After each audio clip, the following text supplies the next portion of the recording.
get me unmuted there so that way you can hear me. So, welcome. Sorry about the late start today. There was some technical difficulties. Uh, some of it on Wizard side, trying to get everything lined up. There's some new faces in place. The pandemic's causing some issues. Then, when I tried to get on, I had some issues connecting to YouTube with my streaming platform. So it's just like a little bit of craziness going on, but we managed to make everything happen. So, first off, I want to say thank you to everybody for most of you being as kind as possible while I was trying to get out all those decks for this season. Put out, I believe, 20 decks. After tomorrow, there will be 22, 23, I think was the final count. 22, maybe. So, should be really good. Lots of options for everybody because, again, one of the reasons, the main reason I was doing this is like when a set comes out, people struggle to figure out what to play or what to buy or how to spin their wild cards or use their store credit or whatever it is, whether you play paper or arena or Magic Online or whatever. And I was trying to keep people from one, just not having any direction at all, but two, being able to make some purchases and feel a little more confident about them. You know, at the very least, you may see a card show up in 3 or 4 lists that make you feel better about, okay, even if I don't like this deck, this card's going to show up elsewhere, right? Then there's also the like, well, which card should I be adding to a deck I already like to play and have 70% of, right? That was another thing. So just trying to see if it works. I'm doing it this season. I've done it before a little bit lighter, but this time I went kind of heavy and had multiple 2 or 3 decks. A lot of days was 3 decks actually every day, you know, trying to get stuff out before this early access thing. So we'll see. My goal is hopefully tomorrow when the set goes live, people will start looking for deck lists, looking for videos, and these will help people out and they'll get some views. Like, I don't know. The other thing is, oh, I got a weird hair in my mouth. That's gross. Um, a lot of people in the comments seem to have this idea of just like there's only one way to build a deck. Like one of the things I've shown with my channel, I hope, is that there's a lot of ways to build a lot of decks that are still playable. And a lot of times, especially at this stage of a format, like we just got the cards, we're experimenting, wanting to try things. People would comment and just say like, "Oh, well, this deck would be better if you did X, Y, Z, whatever," right? And ultimately, it's like, okay, but that's just a different deck. Like we already know that deck exists. Like the idea is to showcase these couple of cards, try something different, see if this new strategy is even possible, right? And I think that's the hard part. A lot of people aren't digesting and doing this. Like, yeah, the ones where we're just like upgrading decks, like, cool. We can have that discussion. We all know how those decks work. We're just testing new cards to see if they fit or whatever, right? But when we're building something brand new, like, okay, we've played with 0 of the new cards yet. Like, we don't know totally how they're going to work or interact or whatever. We're kind of making it up as we go along, even as creators. None of us are going to be 100% right on the decks we put out. I know several creators that we've put out a variety of decks, anywhere between as few as 10, and some have put out as many as 50, right? We know we're not going to hit on all of our decks. That's not the point of the exercise, you know? So I just want to put, and I had some people like complaining that I don't know why you're putting all these deck tech videos out. We just want to see gameplay. Like, yeah, genius. We all want to see gameplay. Like, come on, people. Like, but yeah, you know, I will say though, like I said, most of y'all have been very kind, very receptive. Um, and it's a slog. You know, I'm not gonna lie. Like to put up that many decks, like one, just building the decks takes time, but then actually putting them into a video format, recording it, editing it, getting loaded up, sharing it around, like that's a lot to keep up with for whatever it's been, 5 days, 6 days, you know, whatever they've been doing that. So it's not an easy task. I don't recommend anybody do it, but my goal is if it helps a lot of people, then I'll probably do it again. You know, if I get there's a lot of positive feedback and people are into it and the views are there, then I'll do it. Otherwise, it's going to be hard to do again next season because it does take a lot of time and a lot of effort. So I just want to put that out there before we get started with anything else. You know, I know everybody's here to see Kaldheim, see new cards, see decks. I also want to say this, like any of the matches you're watching today, any of the games you watch, don't take any of that information to heart. That's the other thing, that every creator is going to be playing differently, right? A bunch of people are building decks with like no defenses in them because they just want to test all the new cards, right? Nobody is playing the best version of any of the decks that they're playing because, again, they're trying cards out. They haven't tested all the cards yet. They don't know what it's going to look like. So when you see a particular matchup, unless it's just like you see it 3 or 4 times throughout the day and it's just absolute blowouts every single time, don't really, I mean, there's not going to be a lot you can take away from it other than, okay, this is how these cards interact, right? Okay, oh, this card does do what I expected it to do. Oh, maybe this card isn't as good as I thought because it doesn't work with this deck the way I want it to, right? That's the stuff you should be looking for today. Not, oh, this deck looked really good. That's the thing I'm gonna download. This would be the absolute best thing since sliced bread, right? That's just not the case. It's not gonna be a reality today. Whether it's me or anybody else. I mean, everybody's gonna be playing different. Like you're gonna be playing against opponents, and hell, even myself, probably making mistakes with new cards that they won't be making in 3 or 4 days. Once they understand them a little better. So that's another thing to keep track of, right? Like there's gonna be some wins or losses that happen just because of misplays, right? People don't know what the cards do, or like they don't work the way you intend for them to work. Especially when you have crazy cards like Kasima, and you've got to remember, okay, when I play a land, it's exiled. When I play another land, it can come back, but then I get a card that I wasn't counting on because it had a counter, and maybe I wanted to put in another counter, but I messed it up. Like, there's going to be a lot of that type of stuff going on. So just keep that in mind because people are going to be playing with Kaldheim in this early access event literally all day, like from 3 hours ago all the way until I think like 6 or 7 a.m., something like that, Pacific time. So people are going to be playing for another, what is that, another 19 hours. So there's going to be a lot of games played. So don't necessarily, like I said, take anything to heart. Don't take anything you see today as being absolutes, but to give yourself the best experience and I guess the best knowledge takeaway, I would focus from a viewer perspective, which is what I'll be doing when I'm watching other people play when I take my break later, is just watch for interactions. That's the best thing. And like I said, if they're complete blowouts, that's different. To say like, okay, this just loses to that because I saw it 4 times in a row and this particular deck A never even got past turn 5 against deck B, right? Or whatever. Okay, that's probably a definitive. But outside of that, really look at, do cards you wanted to play with work the way you expected? Like, do they interact within the deck the way you wanted to? Are there any cool combos you may not have known about? Stuff like that, I think is what's going to make the day better for you as a viewer, other than, man, I really want this deck to be good or these color combinations to be good. And then you're either super high or super low based on what you saw from the few games. But, you're going to be looking at a pretty small sample size with a lot of people. But anyway, I know y'all are here for Kaldheim. That's what I want to see. I've said my piece. Let's try to play some games here. Hopefully the servers work and everything's awesome because we're playing on, I guess, special accounts, special servers. We're not playing on the normal setup. So we'll see. There were some issues this morning, like I mentioned. So hopefully all this works. I'm going to go ahead and turn the music off here. So we'll just have the sultry sounds of my voice and arena in the background. It's going to be limited. I am playing 0 limited. So you are welcome to find a creator that is playing limited. There will be some people playing drafts and whatnot. I won't be playing any limited. I play almost no limited on my channel. And truthfully, from a early access standpoint, there's just significantly more people that play constructed. So I think there's more takeaway and more interest for them for me to play constructed. So just want to put that out there. Nothing against people that play limited. If you really like draft and sealed, that's awesome. Nothing wrong with that. That's a totally legit way to play Magic.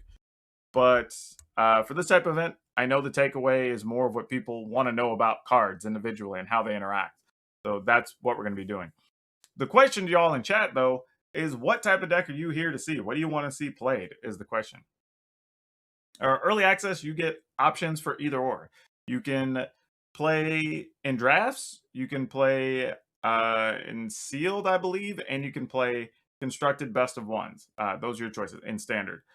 I think you can do standard, historic, and draft. Maybe, I think is what you could do. But either way, this is what I'm doing. So we have Rakdos mid-range, Golgari Elves.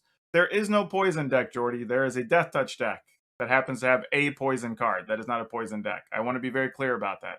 When people say poison, I don't want you to confuse yourself because you will not win very many games with poison because you have a single card that mentions poison. So don't confuse yourself, and don't build poorly trying to kill yourself or kill your opponent with poison counters, because that's going to be much more difficult than just killing them with Death Touch. All right, so we have Rakdos, Golgari. We'll count that as a Death Touch deck.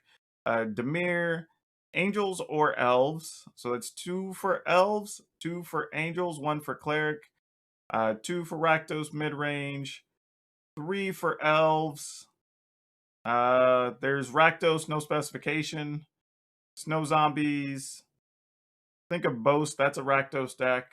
Death Touch deck with poison is the most poison deck, so I call it that way.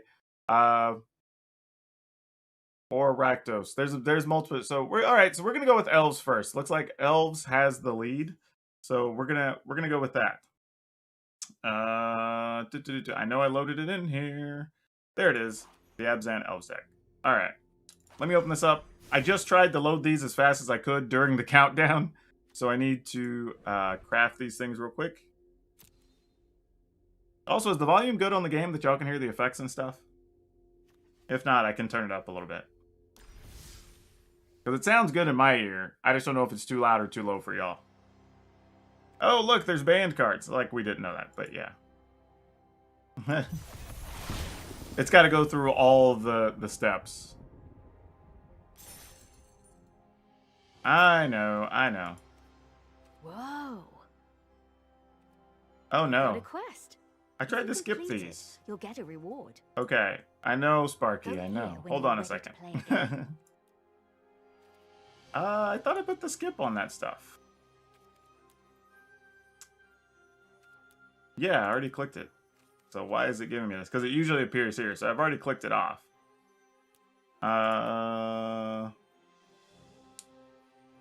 But it didn't unlock my other game modes. That's a problem. Okay, never mind. It's letting me. We're just on a limited server. That's the thing. Okay. Well, let's bring these Abzan Elves into battle and see what happens. We'll just see who's on. Unfortunately, you sometimes get people with their actual ID, sometimes you don't. Like today, I think mine's just generic. It's like human, VIP token, whatever. Part of that is when there's a rush to try to get everybody's like codes out and stuff and passwords. You know, they just have to generate some keys and get you in there. So, I'm not sure we'll know who we're playing against in a lot of cases. That's the only downside for me. I don't really care that my ID is not accurate. It's just more that people don't know who they're playing against, which could be fun for just like content in general. All right, let's see what we got. Twitch.tv/alleviation. All right.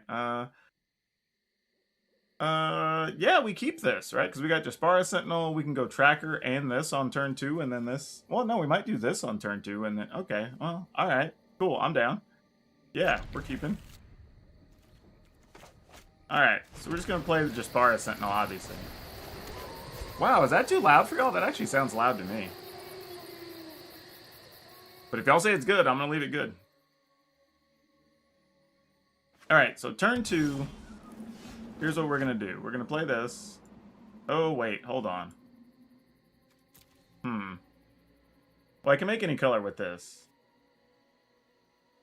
I think I'm going to put this one on white so I can put the other one on black. Just in case. Then we're going to go ahead and play this. And then I'm going to use this. Tap this. Make this.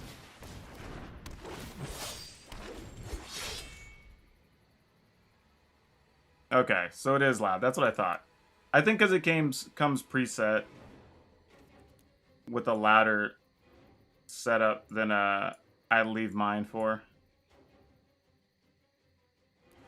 All right, there we go. Let's see if that helps. Oh, they thirsted my thing. That was about to be a huge turn next turn.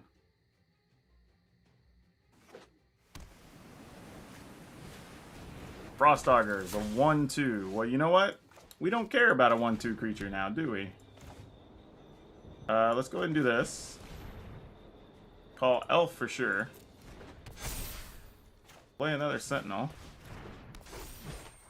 And we're just going to attack.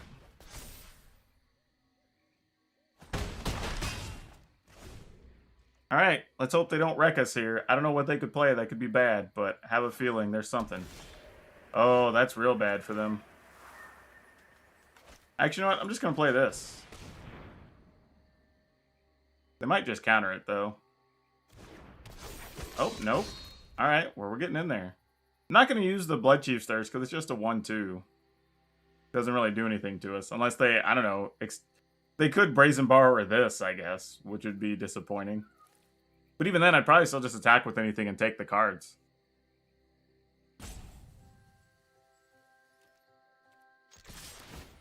Yeah, even if they wanted to just jump block something, that's fine. Because the Jaspara Sentinels don't trade. They really only be able to kill a token.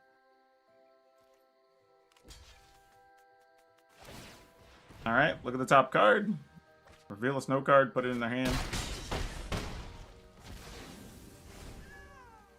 Yeah, this is why people kept saying in the comments in these videos, like, why are you playing Jaspara Sentinel? Right? Like, this is why. Like, the turn 2, like y'all saw, was just like crazy. That we already had, what, 4 creatures out? And then the opponent was already on the back foot on that turn. Like, that's why you play Jaspara Sentinel in some of these decks. And don't get me wrong, Jaspara Sentinel's not a great card. I mean, but it is a 1-2. And it has reach, which is going to be relevant in some games. But I had a lot of people, like, they didn't understand, like, because you have to tap something else, is it worth it? And it's like, yes, it is worth it. Absolutely. And, you know, you don't have a ton of way to pump your creatures in the Elf deck with the cards that were available, which is the main reason we're playing Rally the Ranks. And so it gives you another way to build your team up. Because I think you only really have, like, the one Lord, and then the other one that once you have, like, 7 mana or something, you can punch your team to +2/+2. And then the Rally the Ranks. So it's kind of all you're really working with otherwise. So you really have to try to go wide and then just punch through if you can. Kill a Dub VIP. I have no idea who Kill a Dub is. There's so many like content creators from around the world. I don't know who a lot of them are, honestly, and I feel kind of bad about that. All right, we'll keep this. This isn't exciting, but it's not bad either. But this is another hand. If like any one of these cards was a Jaspara Sentinel, this hand would be fire for turn 2. So we could have Sentineled Sujuru, play another thing. Ooh, that's going to be a problem. Actually, I guess maybe. We do have a way to kill it, sort of. Yeah, I don't see why not. Why we're not going to do this.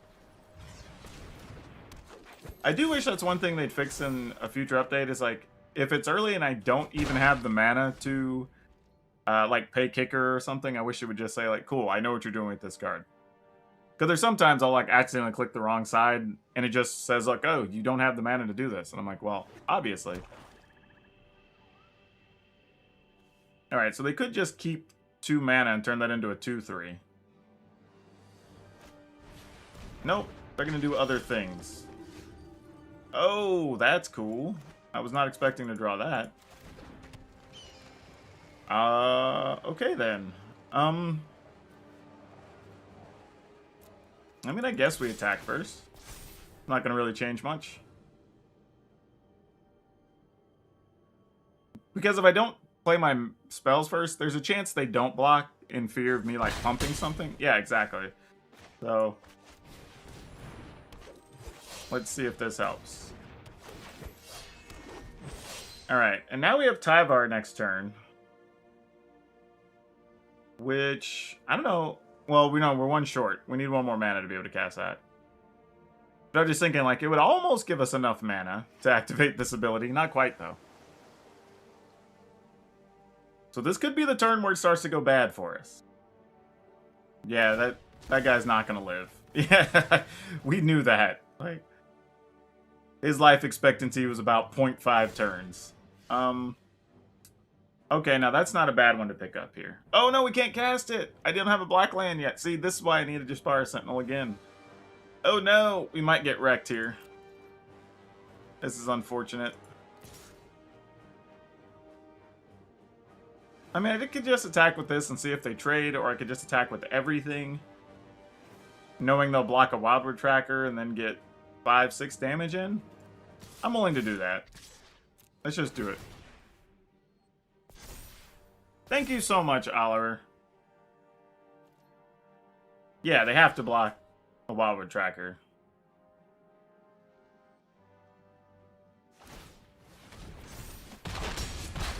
Alright, this could be about to go south unless something big happens. If we get a rally in the ranks, maybe. Definitely if we get a black mana, for sure, because we could do either of these, which would be nice. But, let's see. Because they can pay 3 now and pump this up to a 4/4. Okay. Come on, deck. Ah, dang it. Dang it. That would have been the turn. We could have killed that and got some damage in. Now I think we're dead. Oh, that sucks. That hurts so bad.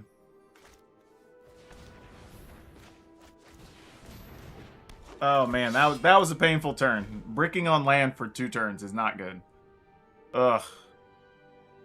Ugh. Think this is where it's about to go terribly, team. We ran out of fuel. Actually, I said that we didn't run out of fuel, we just ran out of lands.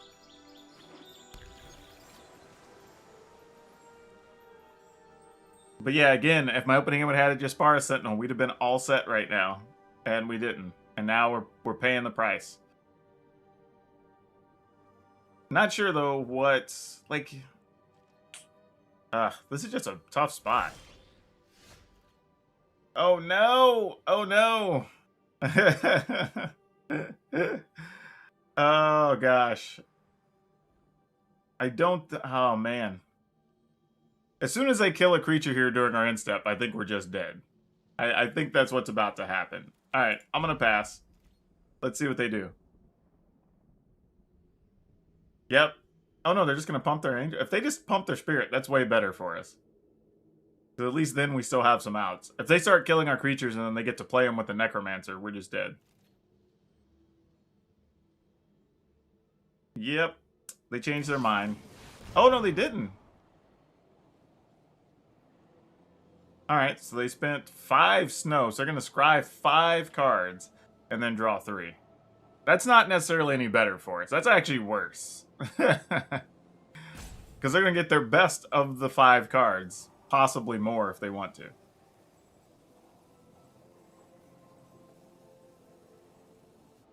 But, hey, sometimes that's the way it goes. They topped all 5? Oh, no. Yeah, we're definitely dead. If they wanted all 5 cards that are on top, we're screwed. We haven't played... Oh, and they're just attacking. Oh, that's great. Now you know we're dead. They topped 5 cards and attacked when we have four things. And they're at 7. You know we're dead. Like, there's no chance. Yeah. I figured something like that was coming. Like,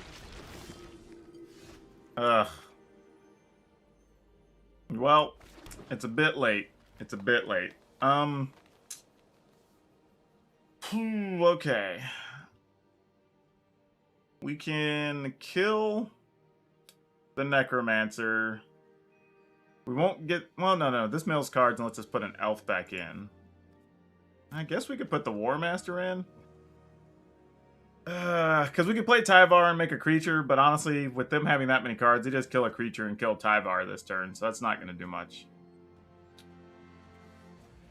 This is just a bad spot. Oh, we still can't play that. I can only play Tyvar. Duh. I still don't have a black mana. Oh, never mind. We're dead. Only constructed. There will be no limited play today. Not from me. There's limited play from other people. But I'm going to do a couple hours here on YouTube. I'm going to take a quick break, and then I'll pick up a couple hours over on... Okay. Yeah, GG's. And dream of me. And then I'll be over on Twitch for a couple more hours. I'll take a break, do my podcast. And then I will be back on Twitch in the evening tonight. So... probably about 7 or 8 o'clock Pacific time, and then I'll play till probably midnight or 1 in the morning. So I'm doing a long day of content today. Oh, yeah. Alright. GG's. I'm gonna go ahead and concede. They got it. What's my podcast called? It is called Color of Magic. Color of Magic. Just like that. I believe it's colorofmagic.podbean.com. I think you can get it there, but pretty much anywhere you can download podcasts, it's available. We have 60, I think this week is 68. Episode 68 is what we're recording, I think. We've done weekly episodes, and I think we've only skipped 1 week, actually, in the entire time we've been doing it. So, oh, you got your postcard. Awesome. Fantastic. Yeah, basically, it's a podcast where we talk about all types of different issues around gaming. Like, we do talk a lot, like, sometimes about just strategy and new sets and stuff, but we talk a lot about the game industry, you know, stuff going on with social issues, just like all kinds of things. Welcome to all the new faces that are coming in to watch us play some Kaldheim today. Looks like the numbers are creeping up. All right, this time we did get a Jaspara Sentinel. Which, y'all, I'm telling y'all, this card's good for this type of deck. Now, if we can get a 1-mana thing, this is what we're looking for. So we could go turn 2, War Master, tap those, make a 1/1, or a 1-mana thing. So come on, let's draw one. We failed. We failed very hard. Okay then. I think we're gonna go with this. Normally, I would consider going with Tajuru Paragon if I had another land in hand, so maybe I could, like, play War Master next turn. But since I don't, I'm just gonna do this for now. Just followed on Google Podcasts. Thank you so much. But yeah, we've been putting out a lot of decks. We have, after tomorrow, like I said, there'll be like 22 decks available in that playlist. So. Oh no, this is not what we wanted to see.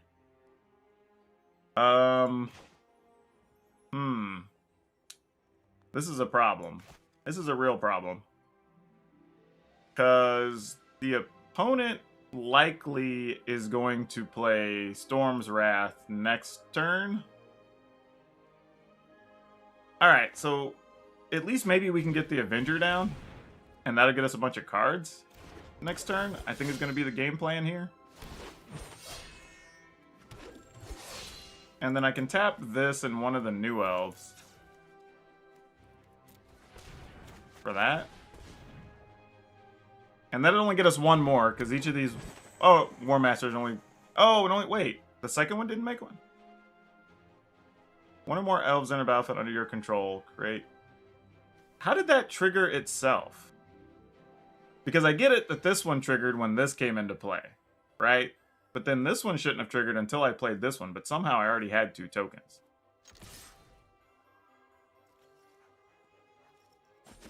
One or more... Oh, it's just elves! It comes from the token. It's not non-token elves. Oh, I thought it... Okay, never mind. That makes sense. It's just elves, period. So the second one automatically generates 2. Because you make a token, and then the token makes a token. That's weird, but cool.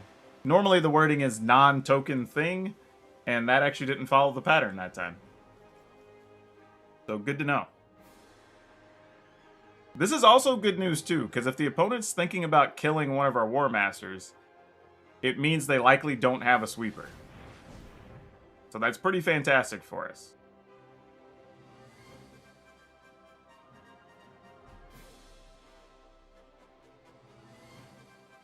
Maybe? I was like, maybe it's not good news. They were thinking about it, and they might have changed their mind. Okay, maybe they do have a Storm's Wrath, and I'd rather just get more value here. I wouldn't blame them.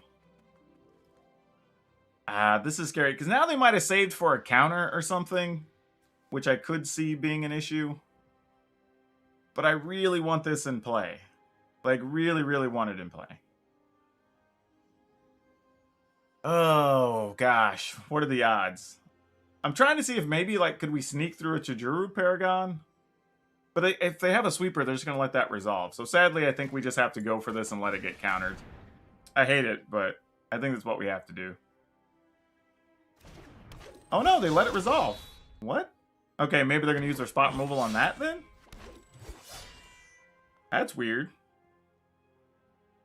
Are we going to get something flashed into our face? Like, what's going on here? Alright, well, I guess we're just about to lose 5 life and draw 5 cards. I think that's what's happening this turn.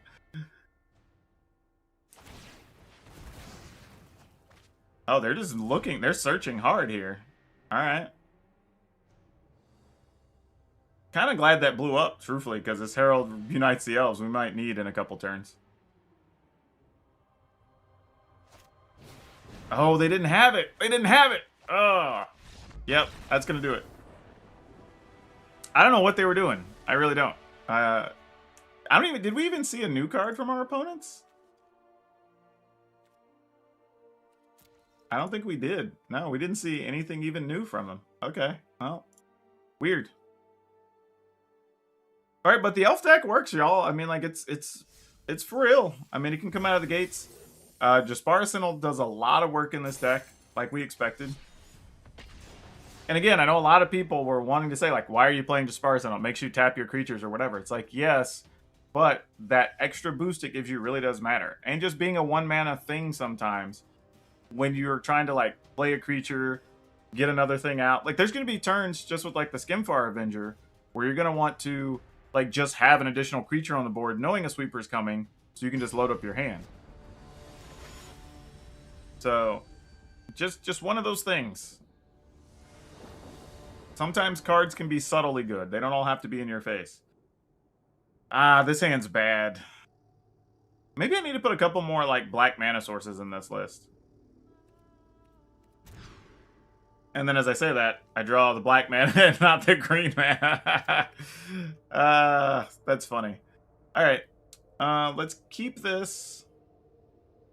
The problem is I don't know what I want to get rid of. Because being able to go, like, again, turn 1, Jaspara Sentinel, turn 2, War Master token is nice. But I might want to try for Tyvar Kell. So I'm actually going to get rid of Rally of the Ranks, which is terrible. But because I want to experiment with new cards. I would say, generally speaking, I would normally tuck Tyvar and keep the Rally the Ranks. Do you get to keep any of the cards? No, we don't get to keep anything. This is strictly, we get to play with the accounts, show stuff off, and then move along. Okay. I'm going to set this to black, just in case things go weirdly sideways. And again, like here, we're giving up 1 point, you know. But we're making 2 creatures this turn, and then we're going to attack for much more next turn. Or maybe even be able to play Tyvar Kell on turn 3, which we couldn't before. Yeah, this battlefield is sick, right? Like, nothing seems, like, interactive or anything, which is kind of a pain, because it'd be cool to, like, have, like, an ice sculpture or something we could break. But otherwise, it's pretty awesome. Ooh, okay, so we could... we can't get this into play yet, though. We're still a mana short. We can play this, though. Which almost makes lethal next turn. Because we'd be at 4, 5, 6, 7, 8, 9, 10, 11, 12, 13, 14, 15, 16. Yeah, that would be lethal. Ooh, Doomscar. At least we get a lot of stuff here. 1, 2, 3... And our turn. Great. We'll take that. Let's do this and just start rebuilding the board. We're just going to be a nuisance opponent. We're just going to keep playing things.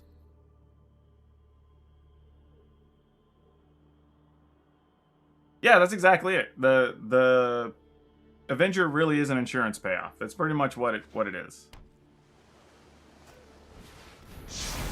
And a Shatter the Sky. Alright. I see you, opponent. And then we'll just pass. The thing is, though, most of the time, Cody, it's not going to be a turn 3 sweeper. Like, against elves, yes, 'cause that's one of the few decks that are going to have, like, 5 creatures on turn 3. But a lot of them just aren't. Now, this is where it gets annoying, because you're going to be able to get back a Foretell card. Which is pretty silly. I wonder why they oops. Did they just... Oh, they forget they weren't going to gain life or something?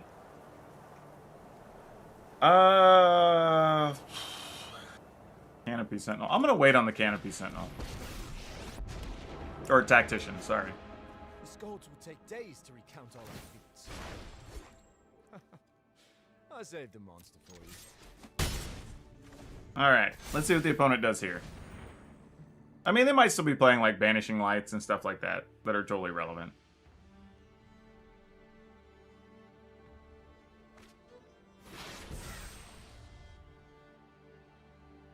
Didn't foretell before playing the Saga. Oh, I gotcha.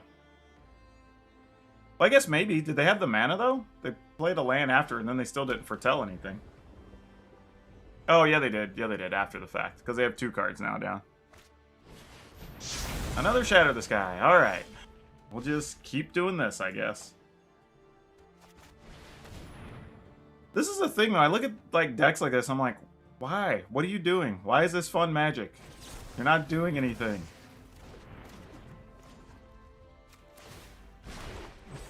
They will remember our names together. I'll play this in case I need the second black for some reason.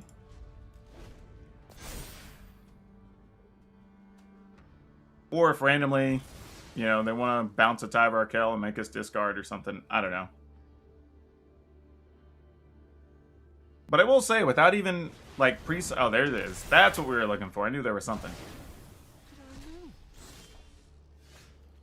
And I will say, sideboard-wise, for something like this, you can probably get away playing the new Changeling. That, when it comes into play, exile a creature from the yard, destroy an artifact or enchantment. That's perfect for this type of deck. It counts as all creature types, so it'll still count as an elf. And it's cheap, you know, so... That's what I would do. Card they foretold is that New Sweeper. Of course it is. The trick now is, though, can I find something that makes tokens or whatever, like another Tyvar Kell? Can I get my, what is it? The Saga that lets us return a creature? I mean, well, I could return a Tyvar Kell or an elf. That would be nice. Unfortunately, we drew Blood Chief Thirsts that are pretty much dead in this matchup until they play a Nugan.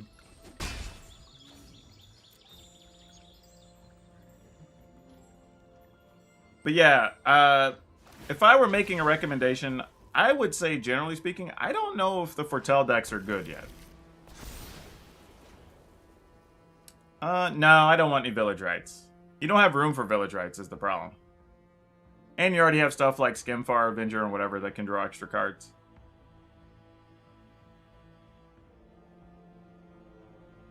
And I'd rather have a thing that's going to be aggressive and draw cards than just completely defensive. I mean, I don't know. You deal with the token. I mean, they could tap and make a token and block for a few turns if they want to.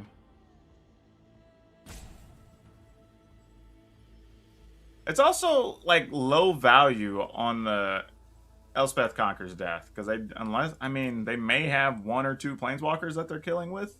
Maybe. Or like a... Oh, Kasima. That's not cool. I'm going to play a land and exile it.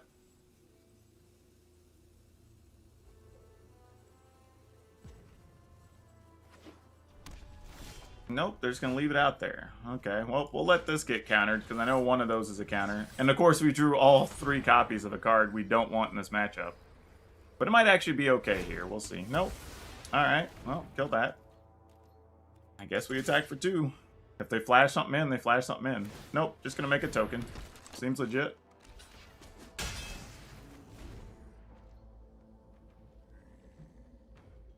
I mean, we're not drawing anything else, so we're literally just like, attack with a token. This is what we're going to do for a while. And I'm sure all they're holding on to is some type of counters or some such. Well, no, that's not true, because if they had a counter, one we know is Doomscar. I know we know that, but, like... I'm not sure what one of the... Okay, Behold the Multiverse. That makes sense. They top and bottom? Alright.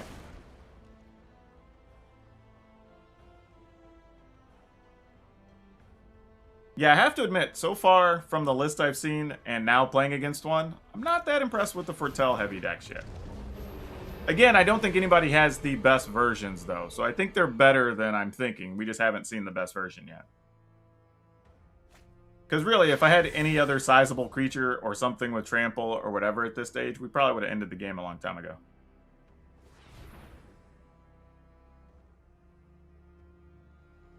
But we'll see what these Blood Chiefs Thirst do, because why not? Alright, they're tapping some mana. They're just going to foretell a whole bunch of things. Sure. Sounds legit. I don't have enough black mana to do both of these. Well, it doesn't really matter anyway, because I wouldn't get the bonus. Because this is a token.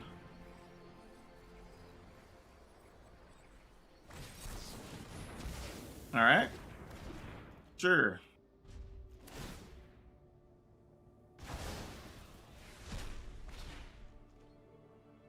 Top deck of 3 board sweeps in a row. Well, yeah, of course. It was 3 sweepers, right?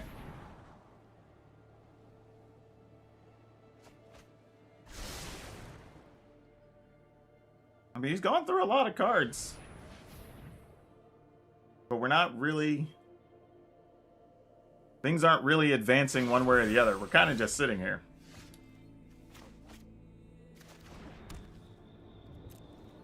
Alright. Well, we'll let them get a Doomscar off for value next turn. That's basically what's going to happen. We're going to play this. They're going to Doomscar. We're going to get a card. Like, we already know what's coming.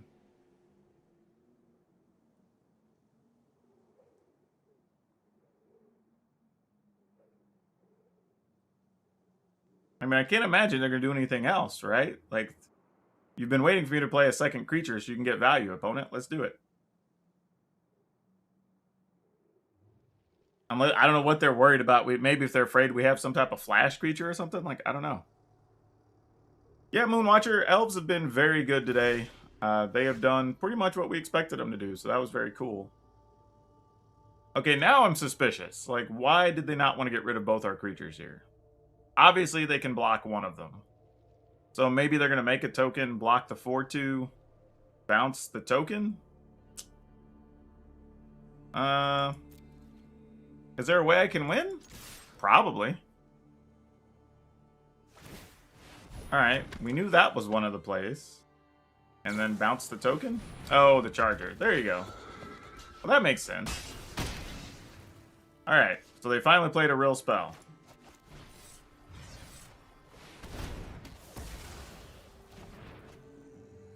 And I'll just end the turn. I'll just hold on to the land since I know what the last card is. Alright. Yeah, I'll tell you the other thing, too. I mean, I know there's people who love that style of Magic. You're playing the super slow, Azorius control, whatever. Problem is, on days like today, it's really the worst because I don't want to be a poor sport on a day like today where people are just trying to get to play their decks. And, you know, they're also trying to entertain fans on their stream, most likely. But the other part of that is kind of like, but we've played one game for like 15 minutes or 20 minutes or something now. It's just like, why? Why? Like, we could be playing so many more games with an elf deck. Alright, so they're tucking more stuff away. And they're going to Ravensform that into a 1/1. Alright, good deal. I mean, okay. I mean, I guess you can't block it now? So that's a thing? Unless you have another charger? Nope, not a charger.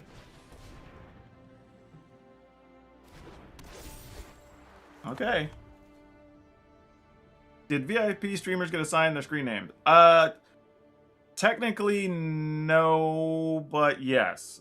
Basically, you get to tell them what you want your screen name to be, blah, blah, whatever. But on days like today, where just like technical issues and some emails didn't go out and things weren't working, they just generate a key and send it to people. So some people will have actual names, some will just have generated random whatevers. I'm assuming there'll be a pre-release events on MTGA considering the pandemic. No, there are not. Like, the only pre-releases ever are paper, and right now you can just like go to your local store, pick up a thing, take it home, play with your friends if you like. All right, I'm moving along. Unfortunately, I don't know what their kill condition is other than a 3/3, but we're done. So no, like the stuff just goes live tomorrow on Arena, like I don't know 9 or 10 a.m. Pacific time. And then you can just play with Arena stuff with Kaldheim. Yeah, Joe, generally, some of them I will know, some of them I won't. Alright, so that being said, we know that the elf deck works. Alright, works well, actually, surprisingly. The only thing, like I said, is maybe you could find room for a couple of the 2-mana Changeling. That when it comes into play, you remove a creature from the graveyard, destroy artifact or enchantment. That's probably the only thing right now I would look to make an adjustment on. Everything else actually kind of did what it wanted. Possibly one more black mana source. And that's about it. I mean, the deck actually was surprisingly cool. And on the turns, you get a turn 1 Jaspara Sentinel. The deck's like an overdrive. So that was awesome too. So big fan. Big fan. I mean, even there, we even had a shot to win after our opponent played, what, 4 sweepers? Plus some random spot removal in there. So, like, yeah, it's cool. Kaldheim is out for Arena tomorrow for everyone? Yes, it is. You haven't been keeping up as much. That's kind of the way it always works. Wednesday, you get the early access event. Thursday, you get the set going live. And then the following week is when the paper products come out. So that's usually the best way to do it. I don't know. Y'all picked the first time, so I'm going to pick the second time. And I'm probably going to go with this thing because it looks like such a mess, but it looks like it has potential to be a lot of fun. So we're going to play some Gods and Legends. Dun, dun, dun, dun. Oh, why'd I double click that? Come on now. I know better. There we go. Let's see how this works. Saw an article said it's live on tomorrow. Oh, they must have pushed it later in the day. Wouldn't surprise me though. They have fewer people working in-house, so probably gives them more time to get stuff in order. Plus, that's kind of part of the reason they have the early access event. It's also a chance for the IT team and the people on the back end to test stuff and see what's working or not. So we're sending reports and things all throughout the day that are going to help them make it better for the average player when it goes live tomorrow. Well, this is almost like mulligan into 6, really. Having 2 Terror of the Peaks. But you know what? I'm going to do it anyway. I'm going to do it. Let's just do it. Why not? And this is a terrible keep, by the way. Please do not count this game against the deck. I'm just gambling for no reason. Literally gambling for no reason. This is terrible.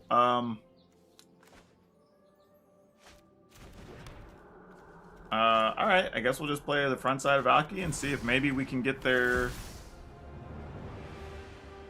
Hey, this is what I was looking for. I was hoping that would be there. And then I can choose a card exiled this way and it becomes a copy. So I can make this into a 4/3. Alright, I'm down. Yep, get you a card.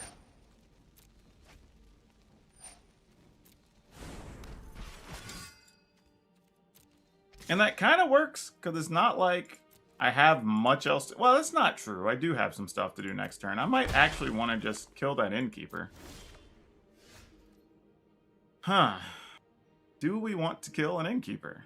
That is a real question. I could put a counter on Valky. Like, ugh. This deck's going to have too many decisions to make. Pretty sure I'm going to goof this up along the way.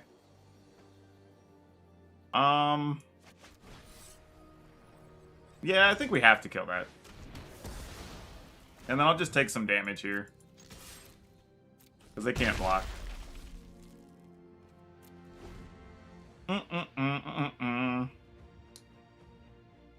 For some reason, I haven't gotten into Historic, depending on how Standard goes and everyone... it's all personal preference, you know? I have people that ask me all the time if I'm going to do more Historic content. Answers, no. I'm just kind of in my lane in Standard, and people enjoy seeing all the different decks, so I'm down. Uh-oh. What is Gruul Adventures putting Bertel on? Why is this a thing I don't know? This is concerning. I'm also wondering, because this doesn't have the text that Valky stays a legend, if he turns into completely a Bone Crusher Giant, or if... Oh. Yeah, that's true. Could be Battle Mammoth. Alright, I'm gonna do it.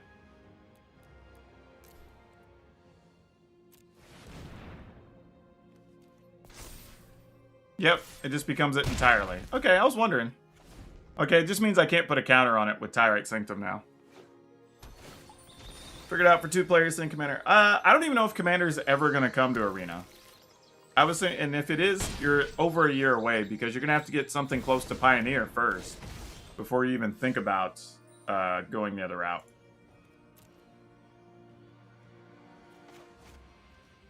All right. Man, I needed one. We have so many mana makers in this deck. How did we not draw one? I'm sitting here with these things in hand, and now we're just gonna die. It's so sad. Kaldheim goes live on Arena tomorrow, everybody. Tomorrow. I mean, ugh. I mean, we know Embercleave's in their hand, though, right? Yeah, I'm just gonna GG's. Like, we're dead. Like,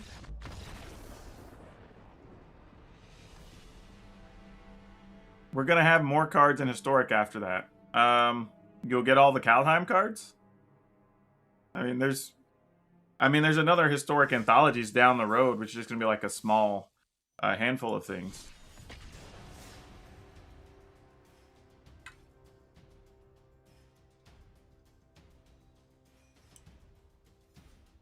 Doesn't make as much money. It's not about money. It's not about money. It's about Commander. What cards do you put in your Commander decks? Think about that. And then think about what's available in Arena.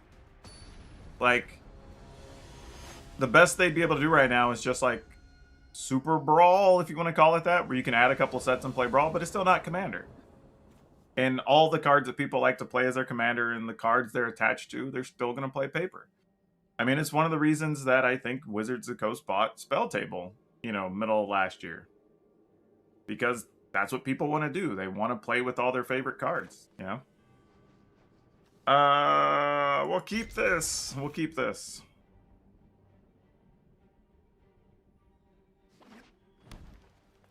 Snow-covered forest for an oven. That's usually not something you like to see early. The Historic Brawl, sometimes I prefer it over Standard Brawl. That's fair. Anyone kinda looking forward to Magic Legends? Of course we are. I'm going to be streaming it quite a bit on my other channels whenever it's available. Alright, they're playing mono green, so I might just play a Lotus Cobra. Well, at least it looks mono green so far. But I'm not sure. Oh, it might just be mono green food. That's probably what it is. Is Magic Legends or MOBA? No. It's basically a cross between Magic and Diablo. For lack of a better explanation. Alright. I'm gonna go Cobra and just hope this doesn't die. Because I really could just be playing the backside of this so I can play the circlet or whatever, the crest, but we'll see what happens here. Please don't kill my Cobra. No! Okay, cool. They highlighted our Cobra for a second. I was like, oh no!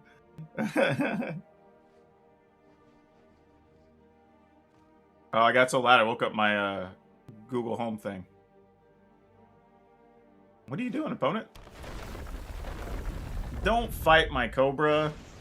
There is a snow card they could do that with. Alright. So they've got a big turn coming next turn. Oh boy.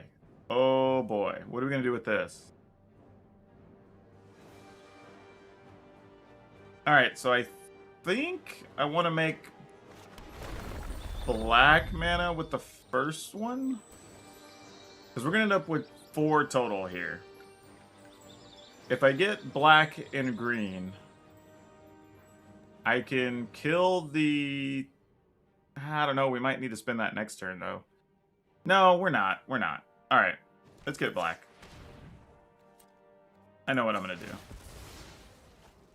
The only question is, do I want to get a forest or a mountain here? And I feel like mountain is the answer, so we can try to guarantee... No, we need a forest. Because if the Cobra dies, we still won't be able to play, like, Questing Beast or something. Yeah, that's more accurate. Alright, so we get green. Because if Cobra lives and we draw a land, it doesn't really matter. That's not even part of the equation. Alright, so let's kill this. And then we're just going to play a Sika. Alright, that's fine. They sack for food. Works for me. And then we'll play a Sika. Oh, that's a cool thing. That's a neat effect. Alright. Let's see what happens. Do you think when running a deck with any amount of basic lands, even if it's not a snow deck, not necessarily. I think if you have things that can cast snow, sure. If not, I can't really think of any corner cases where that are relevant where I would need them. I would just consider the fact that you could get caught sometimes by your opponent playing like Redain, and if your lands came in to play tap, that would really suck for you. So it's probably not something you want. So at least just keep yourself from getting caught in that trap, I guess. Okay, so now if I have access to 4 mana, I guess we could just play Questing Beast. So Questing Beast has haste, so I could play I can play Questing Beast and nothing else. I could play Klothys and use it to remove this to generate a land next turn to play Questing Beast. But actually, no, just playing this is fine, because I can tap Questing Beast next turn anyway. And if the opponent just wants to trade, I think we're up for that trade, really? But yeah, I'm fine if they want to trade.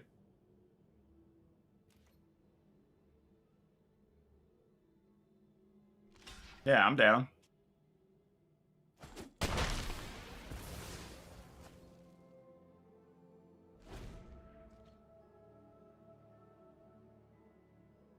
Hey, welcome from Peru. Awesome.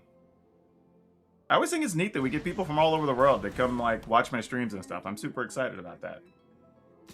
Also, I have a fairly big announcement that's going to be coming over the weekend. I can't tell anybody about it yet. Oh, and for those of you that are followers, I just got stuff done, so I'm going to post up, hopefully first thing tomorrow morning, our 10K by the month shirts to celebrate the 10K before February 1st. I'm going to leave those up on the website for probably about 30 days to 45 days. So they'll be limited. I'm going to put them at pretty close to cost. So I don't want people to spend a bunch of money or anything. So I'm not going to make much on them, if anything. But maybe $1 a shirt or something. But it'll be a cool thing people can get. Also from Brazil and Canada. That's awesome. Alright, so we're in a pretty decent place here. Great Hinge? Alright. Annoying, but I think we can survive the Great Hinge. Oh, and actually, we might have a live Klothys. 1, 2, 3, 4, 5, 6, 7. Oh, yeah, Klothys is going to be a real creature here, actually. This is a thing. I'm going to take 10. No Bloxies.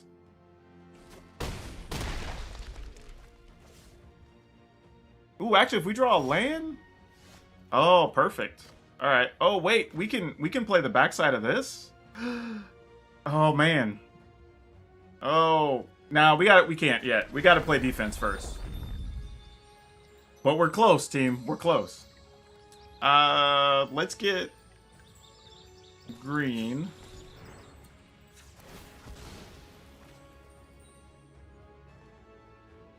I guess we'll get another green. And then when this comes into play, we'll get red. But how much do we need, actually? If we want to do 1, 2, 3, 4, 5, 6, 7, 8. So we have 1, 2, 3, 4, 5, 6, 7. We could tap a Sika, would be 8. Or we could play Klothys first, then play Volley, which would be a 6/6. And we could just kill one of those, which I like. So let's do this first. Because that should leave Klothys being live, because we have 2, 4... Yeah, exactly. Alright, so we'll kill the Mammoth. And then we're going to play Volley to kill the Lovestruck Beast.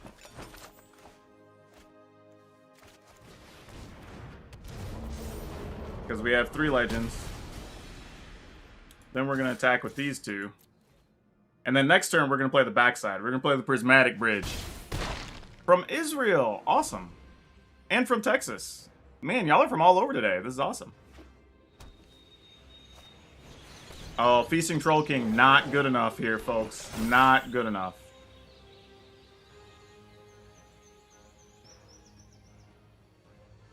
I just want to cast the bridge just because. Like, it may not even be good here. I just want to cast it because we can. Like, that's part of what today's about. Just seeing if we can get the decks and the cards to do the crazy big thing. Is our opponent even playing new cards? They played Snowlands, but I hadn't really seen anything. The whole point of today is to show off new cards. Well, yeah, this deck has potential to just have a lot of big creatures, because Cavalli very often is going to be a 6/6. Uh-oh. They're sacking for food now? Oh, this is probably bad. Oh, they're just searching for cards. Gotcha. Okay. I thought something crazy was about to happen. I am in the Pacific Northwest of the U.S.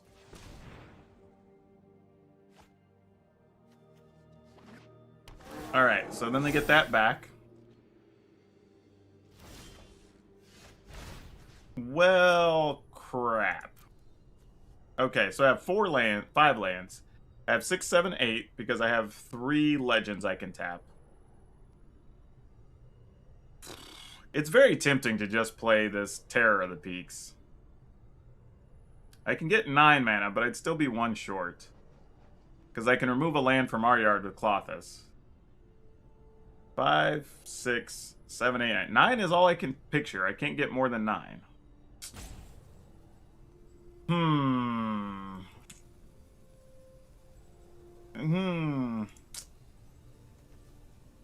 I'm so greedy. I just want to go for the bridge, y'all.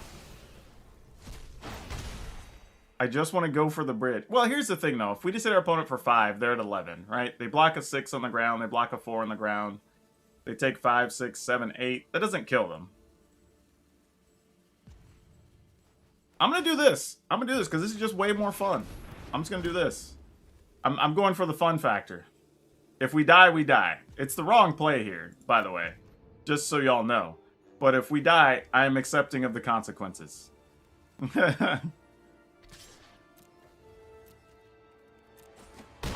they can just as well just, like, use a thing with trample and then kill our creature and attack us. The bridge lets us go search for any legend or god, effectively. Or, well, reveal a creature and a planeswalker god. You just flip till you get to one. But when we have Terror of the Peaks, it's just free damage. And I don't know if the opponent's aware, but I will be blocking with that Cavalli. I promise you that. Wicked Wolf? Well, now that's not going to be able to do that. They're going to eat all their food. Yep. Do what you must.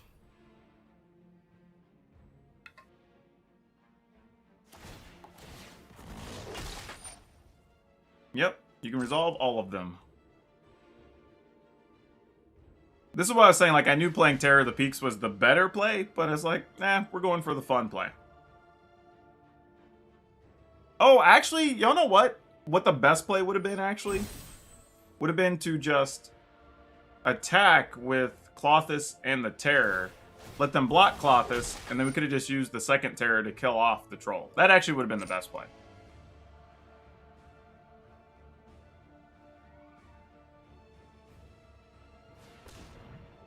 I mean, as long as they can't pump the Troll, we're fine. If they pump the Troll, we're dead. That's pretty much how this comes down to. Pump the Troll or kill the Cobra. We die. That's literally how close this is. If they can pump the Troll or kill the Cobra, we're dead. Basically, if it's a ram through, we're toast.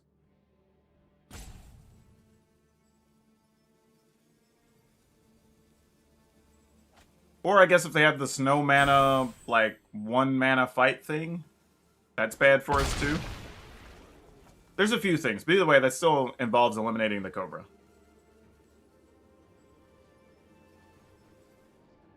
I mean, I'll block and trade for a 1/1. You best believe that. They're at 13. I don't know if we're going to be able to kill them this turn. We'll see, though. Because the Feasting Troll King has Vigilance and Trample. So they have no reason to not at least attack with that. Yeah, we definitely have to block the token. At least we can kill that. Because we're only going to save a point of damage either way. Alright, let's find something good. Come on, deck. Let's get it. Well, that's pretty nice. That's pretty nice. That'll do. Oh, we lost the World Tree, though. Well, that'll do. That'll do. All kinds of damage here. I mean, we can do either one. Yeah, I guess it doesn't really matter. Like, we have so many ways to win here. Yeah. So that worked out. It wasn't the way I expected it to work, but still counts, I guess.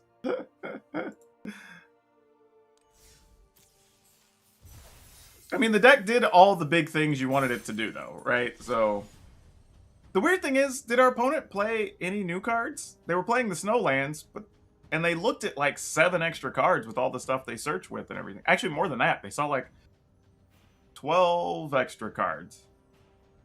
And they still didn't play anything new. That's weird. I don't know, like, if my deck wasn't playing at least 8 to 10 new cards, I wouldn't even play it today. Oh, that's true. He did draw the 3-mana troll at the end of the game. You're right. I don't know if that's the best card for a food build, though. I would play that in other builds of mono green.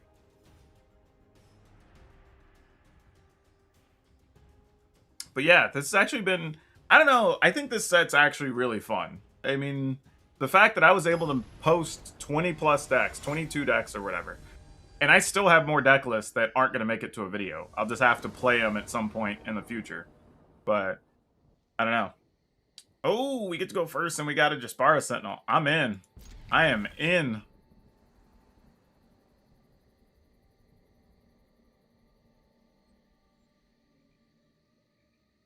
If we get one more land, we can do some... Can we play Klothys on turn 3? If it's an untapped land?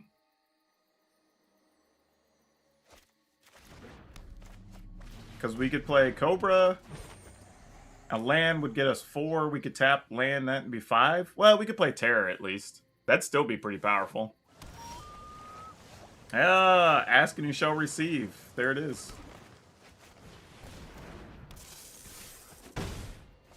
I guess I should have put... Well, I can make red from that either way, so I guess it doesn't really matter. Play a tapped land, please, opponent. That would help us out a bunch. How do you feel about Esper mid-range with 10 to 15 value cards, Ashiok, removal? I have no idea. I haven't even considered playing it. That's not generally the type of deck you're going to see me play, so that'll be like way later in the season if I do that. Alright, so I'm only going to generate 4 mana either way this turn, so I might as well just play Terror of the Peaks, right? Get red.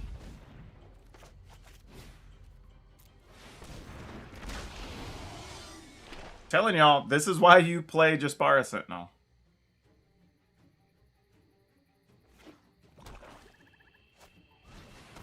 Oh, Palladium Mirror, what's going on? This is exciting. I have no idea what the opponent's doing. Alright, so we can make all kinds of mana here. So let me take inventory of what we're doing.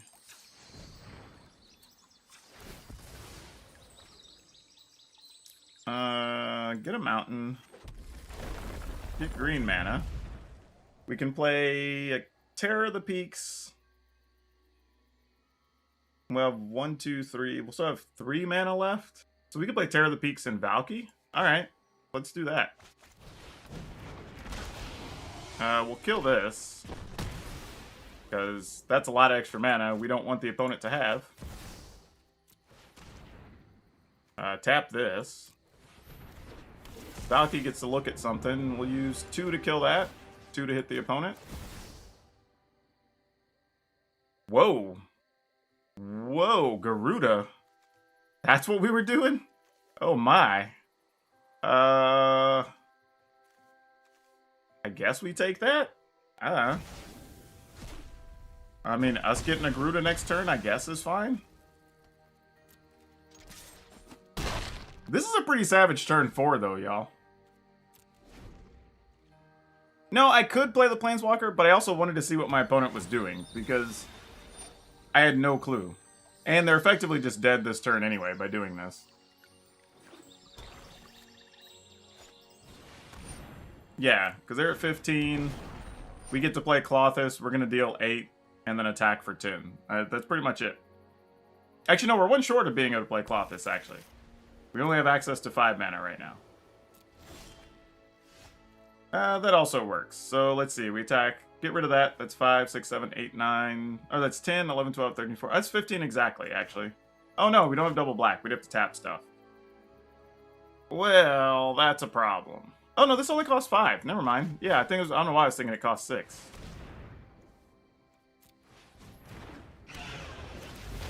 Yep.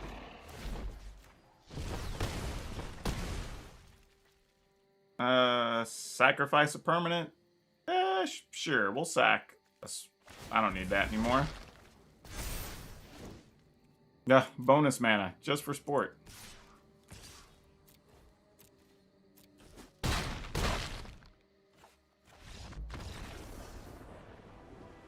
I don't know. Historic Brawl comes and goes. Like, here's the thing. Like, I will say this for the formats that are available. I think on some level, everybody wants every format, right? But you also need to have a critical mass of people playing certain formats. So I would think, and I don't know this to be true, I'm just guessing, but I would think if I'm on the number side of everything, if I see that a format has some play but not a ton of play, then you don't necessarily want to have, like, maybe we do need at least 2 Brawl formats available. I'm saying, but you don't want to have, like, multiples within a thing, because then each one gets a very small player pool and you don't get variety of players. You don't fill up your queues when, you know, wait times become longer. Like, I don't know if that's the reason, but that's the one I can think of. But I don't know. I'm with you. I have no problem with it just being available, and it'd be nice. But yeah, we could have played Tibalt there. You are correct. Like, that would have been a play.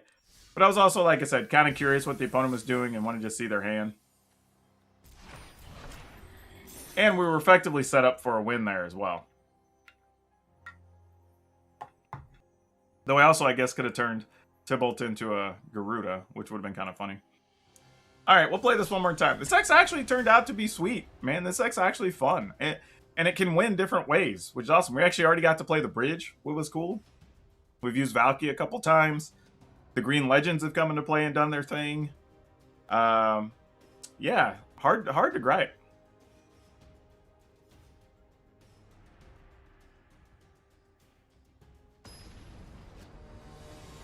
All right. So yeah, I'm kind of this deck's fun. I don't know if it's really the. I mean, obviously it's day one. People aren't playing their best decks or whatever. So I have like no idea if the deck's actually legitimately good, but it is very fun. I can definitely say that. All right, this is a bad hand. But that being said, we kept a bad hand that first game we played, and we actually managed to win somehow. But this one's really bad. I think we drew the one colorless land in the deck. So that's not going to help us. Oh, they're playing the Death Touch deck. Sweet, sweet.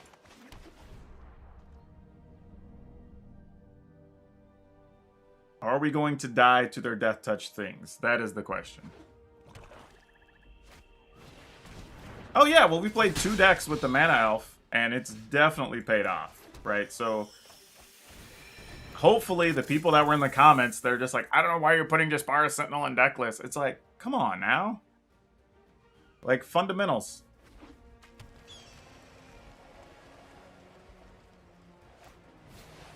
Okay, Herald, they're gonna get to search for something. So they're playing Elves with Tajuru Blightblade.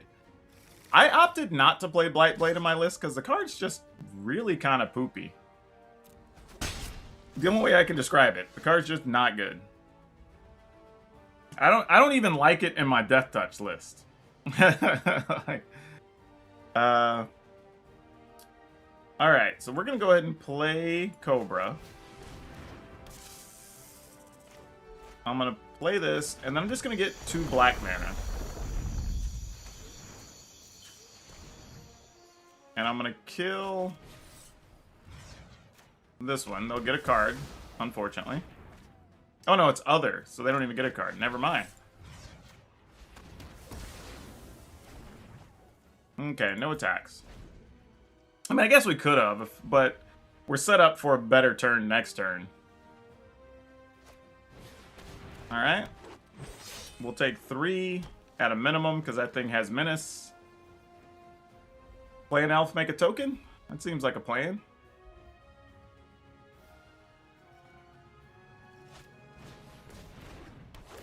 Alright. Alright, we're down to 15 because I ain't blocking. We are not in the blocking business, yo. Yeah. Let's make... Well, I guess it doesn't matter. Green, and we'll make black. I don't know.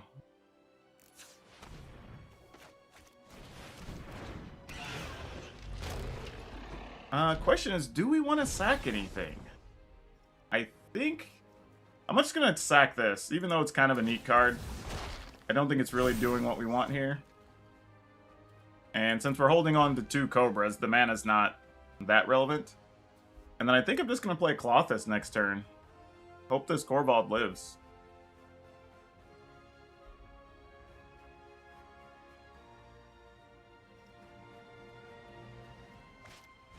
Alright, another War Master, so they're going to get to make a bunch of creatures here.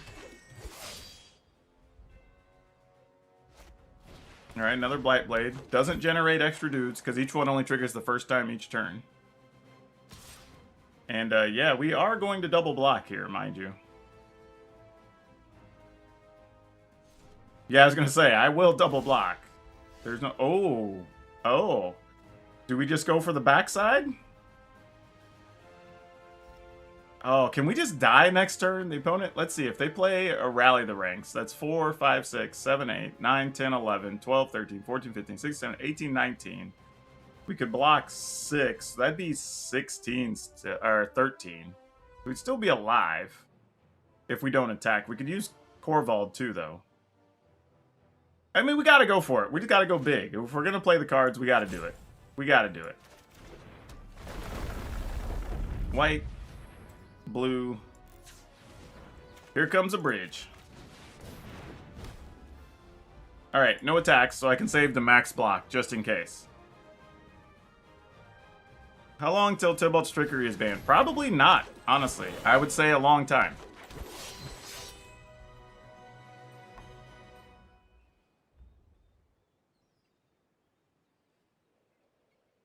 Because I keep asking people, what's the best thing you're going to do with Tybalt's Trickery? And people are like, oh, you can make like a turn 2 Ugin. I'm like, okay, but then I just use my, like, turn 3 or turn 4. I can just go ahead and kill Ugin with, like, a Blood Chief's Thirst, right? That's not that big a deal. No, not really, because that doesn't win the game. Like, you have to have... It's harder for you to have all the parts to get a turn 2 Ugin than it is for your opponent to get 1 Blood Chief's Thirst or Murderous Rider or whatever to kill your Ugin the next turn, you know? I'll take 1, even though I feel like this is a setup and it's going to backfire. We got Toralf. Okay. That's neat. I guess I'll get a second black... Oh, wait. How close are we to doing this? We need double everything, right? So I get 1, 2, 3, 4, 5, 6, 7. I can make 8. So we could set up the next turn to try to blow this up. Oh, can we? I want to so bad. Man, I'm like a kid in a candy store with this deck. Seriously. But I kind of want to play a 6/6 too. Oh, no, because I need... Wait, that'd be double... No, I wouldn't have enough. Well, no, if I set this to black, maybe. Oh. I kind of want to, y'all. I gotta try. I wouldn't feel good about myself if I didn't give it the effort. Like, gotta set yourself up for success.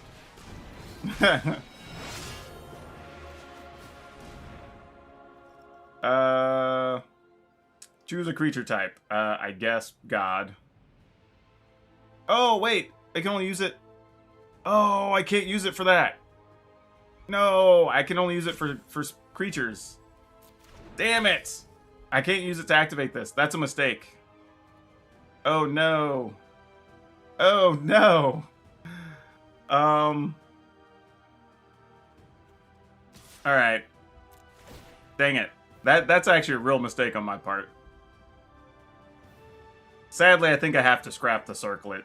I don't think it does what we want it to do. I should have just played the bigger creature there, honestly. That's what I should have done.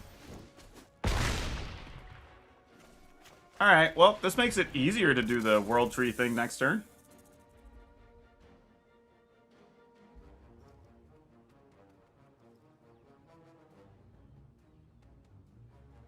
Alright.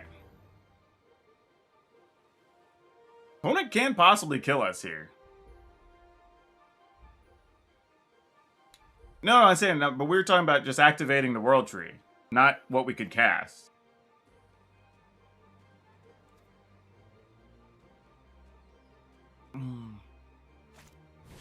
Alright, so they don't have any type of overrun effect here. Maybe they could still... If they find Rally in the Ranks, we're probably still dead. Okay, this is interesting. I don't hate this.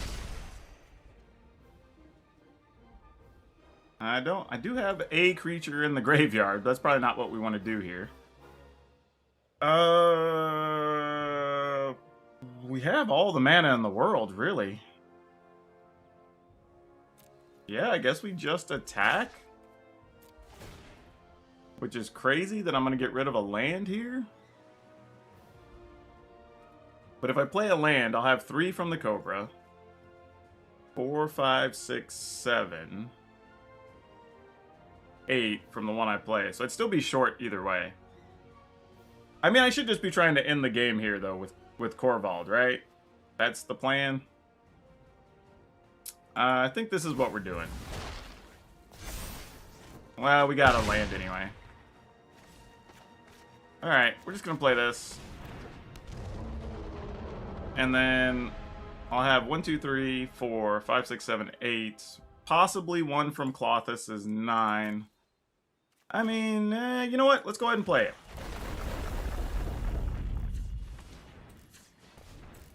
I mean, I can't do anything with the mana, but if we get a land next turn, we can blow up the World Tree.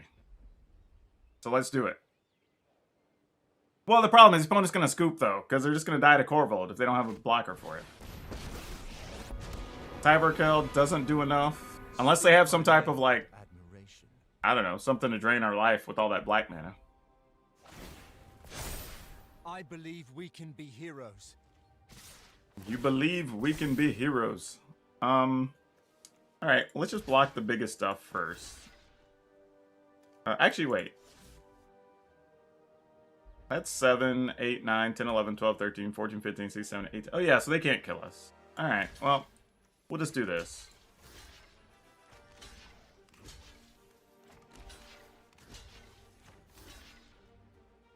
And then we take 7, 8, 9, 10, 11, 15.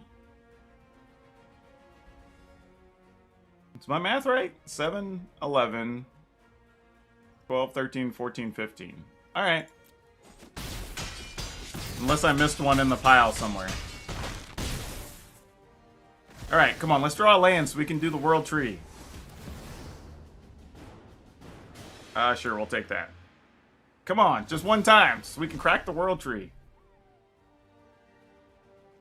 Exile 2 cards. Sure, we'll exile this and this. So many abilities. That doesn't help. We'd have been able to do it next turn, though, with all the legends we have, but... Alright, we're just gonna attack.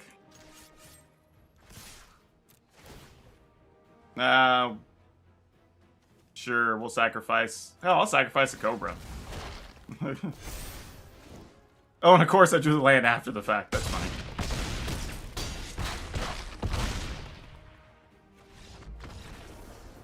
So yeah, could you do a Rex, Ret, and Tybalt and trigger to make the only thing you get for Tricky is Ulamog?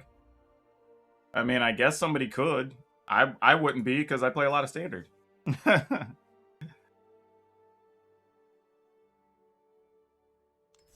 Alright. So, that was fun and it worked. So, there you go. We played it against a few different things and it actually did its thing. Not what I expected. I think I could clean up stuff a little bit, like plus or minus one number here or there. But it did everything, and we had a shot at actually cracking the World Tree. Right? We had 2 turns where we missed where we could have done it. So, actually, I also misplayed a turn, so that didn't help. But we could have possibly cracked the world tree on that last turn, which would have been pretty awesome. So we got to use the bridge in a couple of games now, and it's been pretty good. Yeah, I'm kind of surprised. I'll be honest with you. Of all the decks, that's the one that had like the biggest chance to like just fumble, but it actually turned out okay. I'm good with it. All right. Let me see what else I got in the pile here. Yeah, the new cards are really kind of showing their weight. The elf deck was pretty good too, so no complaints there. What else do y'all want to see? I'm kind of curious.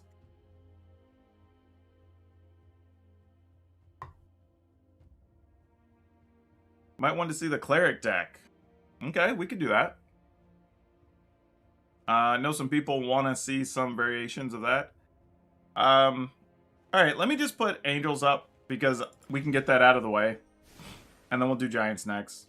If we have enough time. I do have to break here in a little bit to record my podcast, and then I'm going to be over on Twitch the rest of the evening. So yeah, if y'all haven't followed, in the description below, you should be able to see the link to my Twitch channel. Go over and follow me on Twitch, so whenever I'm live, y'all can come over there and hang out.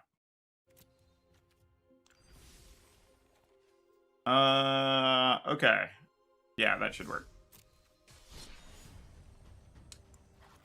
And I'll be honest, y'all, like, trying to shove just a whole bunch of angels in the deck is just not the way to go. Like, and literally, I think I said this in the deck tech video I put up. Which, by the way, if you haven't checked out my videos, I have all these decks up, 20 of them, with downloadable links, strategy talk on every deck. Like, go check it. And they're all pretty short. They're like 9 to 10 minutes. They're not very long.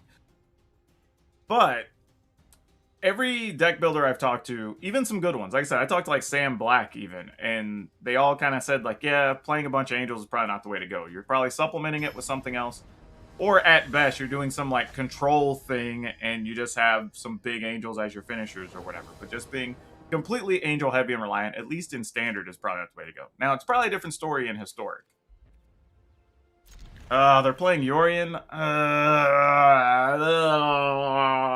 I just want to like. This is the bad part, and I knew this was gonna happen today. Like playing these early access things, somebody's gonna play Yorion, and the games are gonna be boring, and it sucks to not sit through it and let the opponent's deck do their thing. Because to be fair, they're trying to entertain their audiences too, right? You don't want to be that person.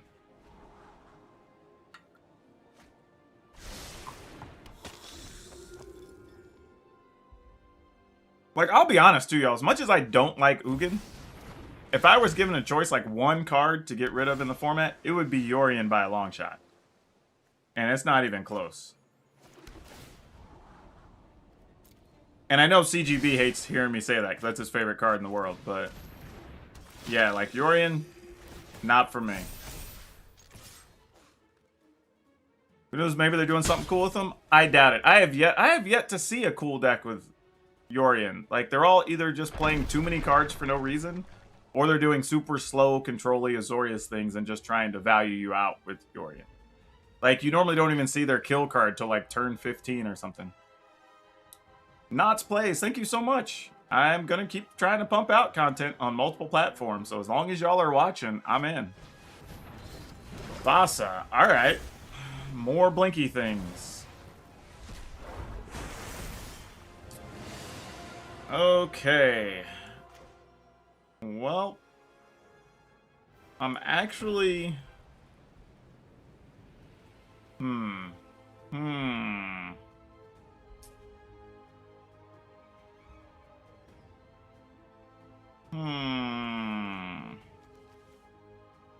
of want to play a Cleric of Lifespawn, because I feel like if the opponent's plan is to have an Alrun, they don't necessarily want to get rid of it. But I could also just go Angel. I know the Angel's going to get blinked, though. So if I do this first, I'm just trying to figure out how I can get to, like, the bonus over a couple of turns. That's kind of what I'm looking at here. I could go Cleric and put this in Foretell, which is a thing that could happen.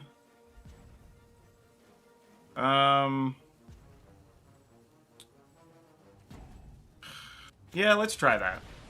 If I just lose my board, I lose my board. I'm willing to give it up to the opponent if that's the case.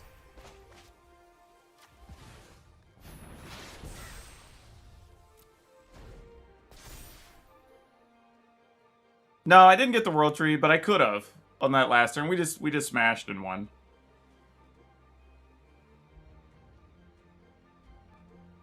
But like I said, if they shatter the sky here, they shatter the sky. Like, what am I going to do otherwise, you know? And we're at 23. We can only get to 26 if we play this. So that doesn't get us to the life we want next turn. Unless we draw a land, then we can play the Valkyrie and play the Reaper. And then everything will get the bonuses, and then we can attack. But with the opponent not doing anything, that pretty much says they have some type of counter, I'm sure.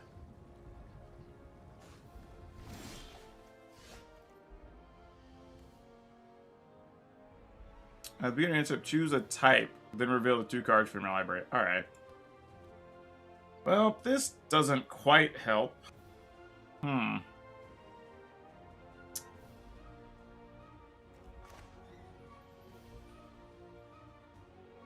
Alright, I'm gonna do it.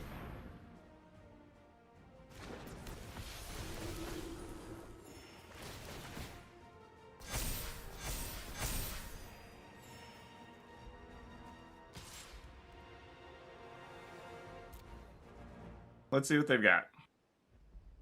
I'm sure it's like Omen of the Sun or something.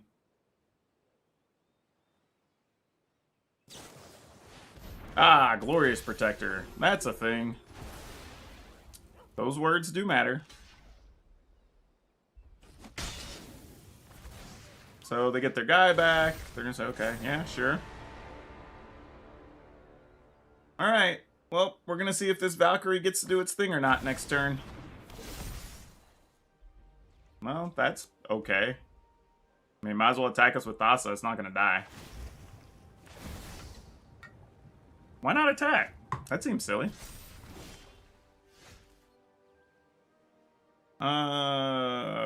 Wish I would have had this land last turn. This actually makes this turn way more awkward.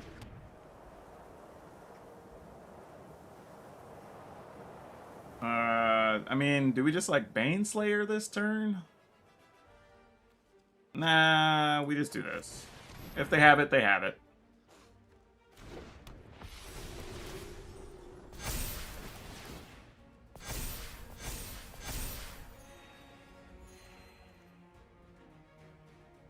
Okay. So let's say the opponent removes our Valkyrie. Then these go to being 6/6s, and that's a 5/5. So if they have... If they have Brazen Bar, we're just dead, right? Is that how this works? If they have Brazen Bar, we just die a horrible death. If they don't, we can win? If they play Doomscar, we don't care. Like, that's fine. Alright, well, if they have Borrower, they have Borrower.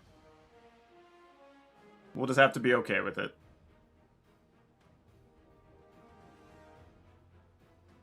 I mean, they have something, I just don't know what it is.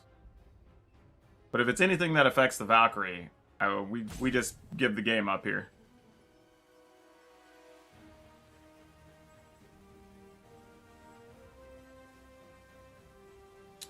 You know, Mono, if you don't have the wild cards now, like, you'll have them by the end of the season. You have something to look forward to build. You know, set goals. That's all. Set personal goals and targets. Alright, I guess this is the good news. They don't have something to get rid of our Valkyries. That's kind of nice, I guess. I don't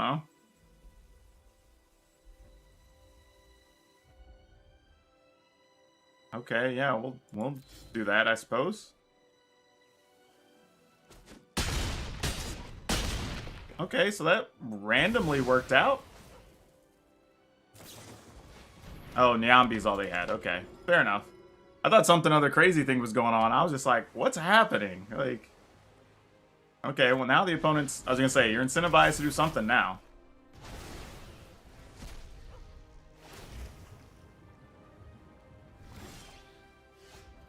Oh, little bitty Valkyrie. What are you gonna do? You were just an angel, not an angel cleric, so you don't really help us. We can't quite do both of these. So I say we start by just attacking. Because you have to block. Then we play Youthful Valkyrie and Resplendent Marshal anyway.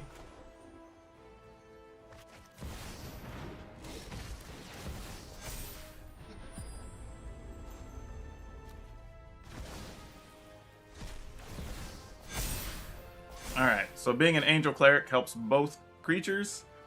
If they sweep here, we at least have things we can play after the fact. Oh. That's unfortunate, but reasonable. Get rid of the Resplendent Angel. Or Resplendent Marshal, I should say.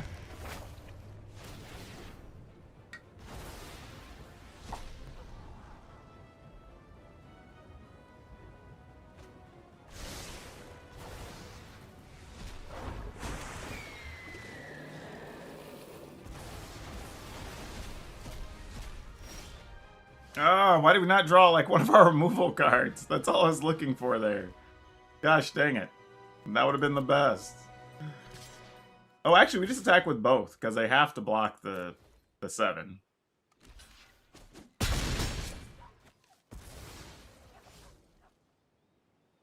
I'm going to go ahead and play... Well, only have 5 mana. I actually can't play this. It costs 6. Because we still have the effect of the whatever still looming over us. I think I'm just going to do this.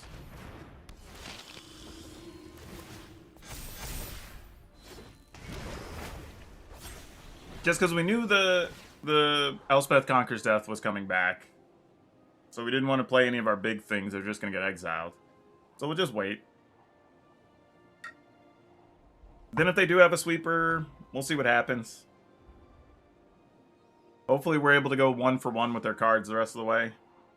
But I wouldn't bank on it. Man, playing against Yorion decks is always so boring. Like, they just... Even this one, I give them credit. They're trying to do something creative with new cards and stuff, but, like, it's still just boring to play against. You kind of just sit here, see if they hit some big thing to try to kill you. If they don't, you're just like, alright, I'll just keep doing our thing. Alright, they're going to draw. Get another land. I mean, with only 3 open, I'm not sure what they're going to do here. I'm going to assume that's it.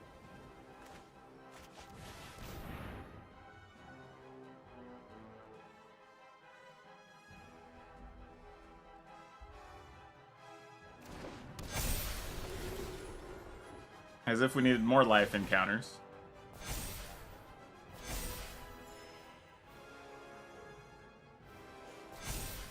Alright.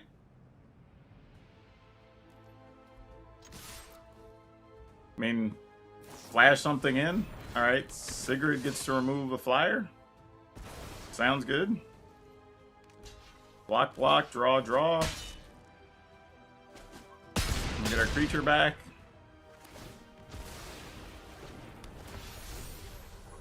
Then we get a gain life, yeah. Alright. Get back something. Probably, I would assume it's going to be Yorion. So you can blink the ECD. Get rid of a Valkyrie. Oh yeah, no doubt. Like, you definitely sideboard Containment Priest in this type of deck for this matchup. Keeps a lot of their value from doing anything.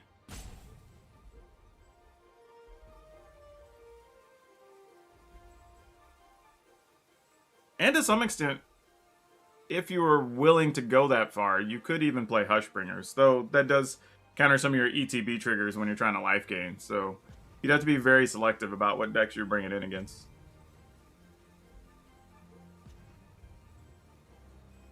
I'm not sure. What does the opponent have options of that they're thinking about? Like, I assume it's Yorion and nothing else, right? I mean, just getting a couple cards off Alrund isn't what you're aiming for. Like, you have to eliminate threats at this point.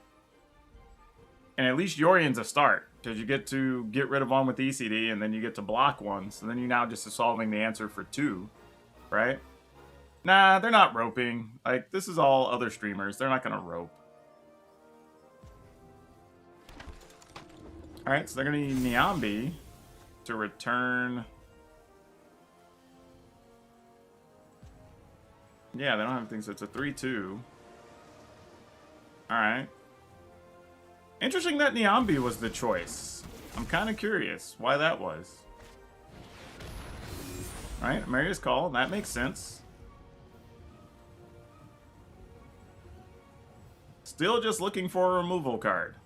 Like, just one deck. That's all we need. Doesn't even matter what it is. I just have to remove a creature.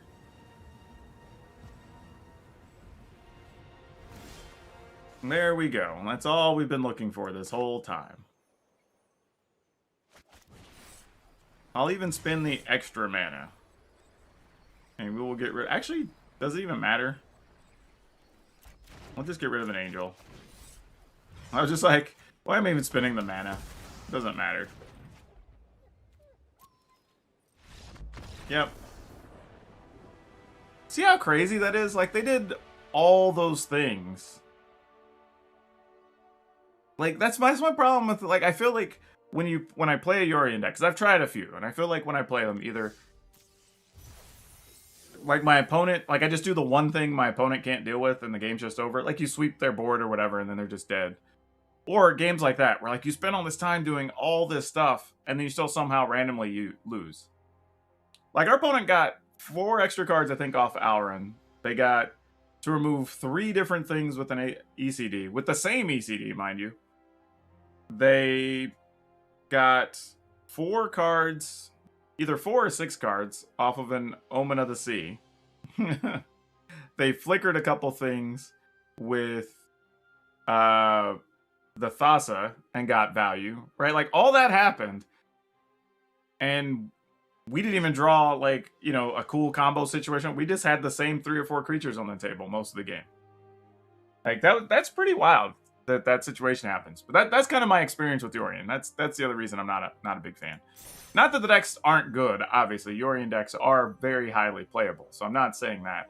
Just saying my personal experience with them is usually not positive, so that's why when people are like, when are you going to put up a Yorion deck? I'm like, I'm not. I'm not going to have Yorion decks. I'm just not. And honestly, and I think I've said this before, but Yorion decks are actually pretty bad for me from a content perspective. That they don't... Like, the problem is, most people don't watch more than, like, 15 minutes or so of a video. Like, I know that because I've seen all the numbers, no matter what type of video I put out. So, spending the time to do a video with Yorion means I'm going to have an hour-plus video to probably showcase, like, 4 games, right? That's not good. You know, it's not... It's more work, more editing, or whatever, that people just aren't going to watch. So that's one of the reasons I don't do Yorion stuff. And I will tell you, and I've mentioned this before, some people are like, well, why aren't you just Mythic with all the... Like, because I spend time testing decks and trying all crazy things for y'all to see on the YouTube channel. That's the only reason. Like, I've been Mythic before, or whatever. It's not that difficult. It's just a grind game. But part of the reason, too, is, like, whenever I see Yorion decks, I literally just concede. Because I'm recording, and I know I'm not going to use that footage. So I'd rather not waste the time playing the 20 to 30 minutes when I could just be on to the next thing and maybe record 2 or 3 games that I can actually use for the video. So I know it's kind of like a little petty for people, but, like, it's just not worth it for me. I mean, that's it at the end of the day. Like, knowing that the minute I see it, I'm just like, this game has a chance of being north of 15 minutes every single time. So I'm just like, cool. I'm out. Especially if I'm already playing like a mid-range deck or whatever, it's already kind of slow. You know you're going to be sitting for a 25, 30-minute game. So I just don't set myself up for that. So if you're ever wondering, why don't you see all these Yorion decks? Why don't you play against Yorion? Like, that's why. That's literally it. It's just not good entertainment, so I just don't do it. And mathematically, from a business perspective, just knowing how long people watch videos and stuff, like, there's nothing for me to gain by having Yorion. Like, in the same like, you know, if I do a 25, 30-minute video, I know people are going to watch 12 to 15 minutes, whether they're skipping around or watching it straight through. So if I'm going to make, if I know somebody's not going to see past minute 15, let's say, right? It's to say they watch it all the way through, though people do skip around. Like, if that whole thing is just me playing against Yorion for one game, that's kind of a boring video, right? So what I started doing is occasionally, if I'm already done with the edit and everything else, I'll take a separate game and I'll hop back in. And if I run into one of those matches, if I decide to play the deck a little bit more and I get a long game, or it looks like it's gonna be a long game, I'll record it and then I just play it separately as its own, like, some of those have been like 30 and 40-minute games. Just one. Y'all have seen the individual ones I posted. So, like, that's what I'm doing with those now. And those don't really draw a particularly lot of views. Yeah, like they drew generally like a third to a half sometimes of what the regular ones do. So that also tells me, like, the average person doesn't want to watch a long grind fest. But for the people that do, you know, if I have the time, I'll spend the extra 30 minutes to an hour editing, then, like, whatever it is, like the time to load it and render it and all that. And that's the other thing too, for all those that don't do content, if you don't know, like, that's the other reason. The longer video you do, it also takes longer to render. And then it takes longer to load to YouTube, and it takes longer for YouTube to process. So it's like, if I go over that hour thing, it's like, okay, now say I did do an hour and a half video. Like, I'm now wasting actually an additional, well, whatever the edit time is, plus the load and the render time, I lose like another hour and a half to 2 hours on top of it. So just a lot of stuff there. Play Yorin for 15 minutes when you don't have, nope. I even, the knowledge I'm passing to you is still better than the time you would get from watching Yorion. That's how I feel about it. Like, seriously. And I say that anybody, and I tell people all the time, like, if you come watch my streams, we talk about all types of game industry stuff, all things behind the scenes, you know, because that's one of the things I can bring to the tables. I've been doing all types of industry stuff for years, so we have lots of fun conversations. So yeah, just saying, if you want something different or interesting, come on by the streams more often. There's always content. But yeah, there's this, I don't know. And I get it. Here's the thing too. I don't want this to come off of me saying, like, don't ever play Yorion decks. Because Yorion decks are good. I mean, I think that's what people aren't missing. I've had some people say, like, well, I don't know why you say these decks are bad and blah, blah. It's like, that's not what I'm saying at all. I'm saying they're totally fine. I'm just saying they are slow as molasses in the winter, and I just don't necessarily want to play against them when I'm making content. Like, my job is a content creator, and Yorion's bad content. I mean, like, that's it. Mathematically, it doesn't benefit for any of the numbers that the content creators are targeting. All right, we'll keep this. If I could pick a battlefield to play on, I'd pick this one a lot. I'm not gonna lie, this thing is crazy. The only thing I miss, like, I wish this had, like, some, like, shimmering ice effects, or, like I said, some sculptures I could knock down or something. But otherwise, like, this is pretty sweet. We need a 2-mana thing. We need a 2-mana thing pretty bad here. I mean, yes, I know I can put this into Foretell, but need something better here. Because this speaker's likely dead on sight. Yep. Always is. Always is. Alright. Oh, what? Oh, this one doesn't have Foretell. It just has Boast. Haha. That's what I get for reading my cards wrong. Well, sure. I guess. Got my Valkyries mixed up. I guess we'll just do this.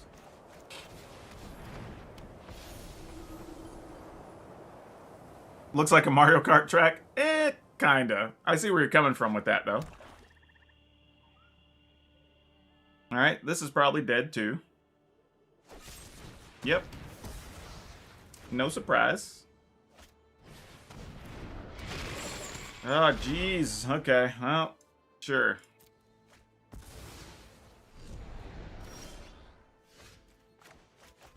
Mostly keeping this because there's a chance we may be in a weird situation where we need to use that to get rid of Croxa down the road.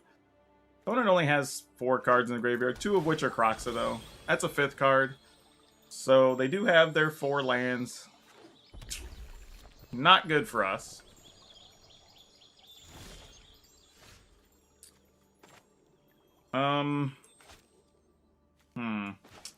Alright.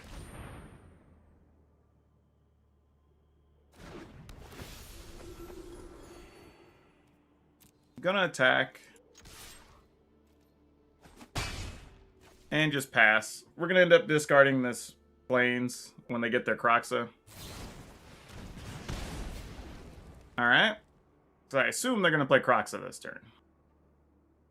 And then our goal will just be hope that the Eradicator Valkyrie lives. I doubt that it will, but we're gonna hope for the best. Oh, they didn't go get Croxa. Oh, they were 1 short. I thought they had 1 more card than they did. Wait, how did... Oh, yeah, I guess so. They only sacrificed that the previous turn. Never mind. That's a mistake on my part. For sure. Gonna kill one of my Valkyries in play.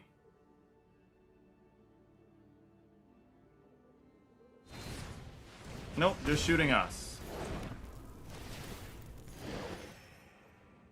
Well, yeah, that's what I'm saying, though. 18 minutes is still a long time.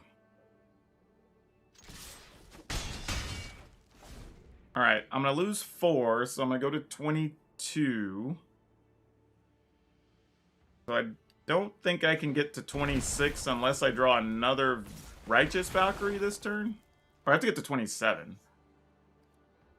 I could block, but that seems bad.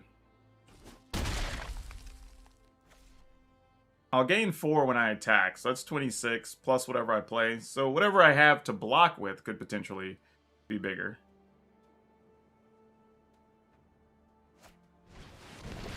Well, that's a thing you can do. That's not good, though. Ooh, maybe. So we get in for 6. Assuming they play Croxa next turn, because that's their best play. We discard this, and the opponent's dead? Alright, I'm into that. Alright.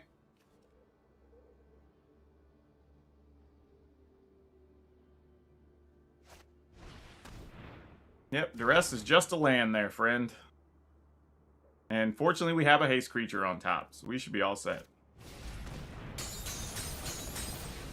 Not only that, we'll have a haste creature that we could also sacrifice to the Boast if we really wanted to. But don't think we need to.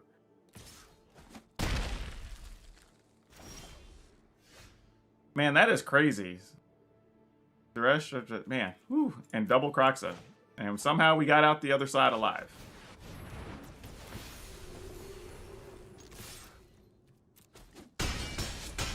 Alright.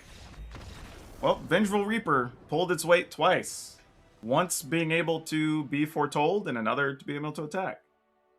Just joining. Any Grixis brews today? No, I have 0 Grixis brews. I don't really do much in Grixis colors, honestly. I usually, like, a lot of times I feel like a lot of my builds are better with any of those 2 color combinations, and putting in the third is I'm usually just squeezing for like 1 card. There's probably other people who like it way more. I just don't have very many. Keeping an eye out for that angel. Yeah, it's actually pretty cool. I'm trying to get caught up on the discussion here. The battlefield reminds you of Frozen. I agree. It's actually pretty sweet. Okay, cool. We're all caught up. Okay, I have a little. Let's see. It's 1:13 local time. I do need to give myself a break to go eat before I record my podcast, and I got to finish our run sheet.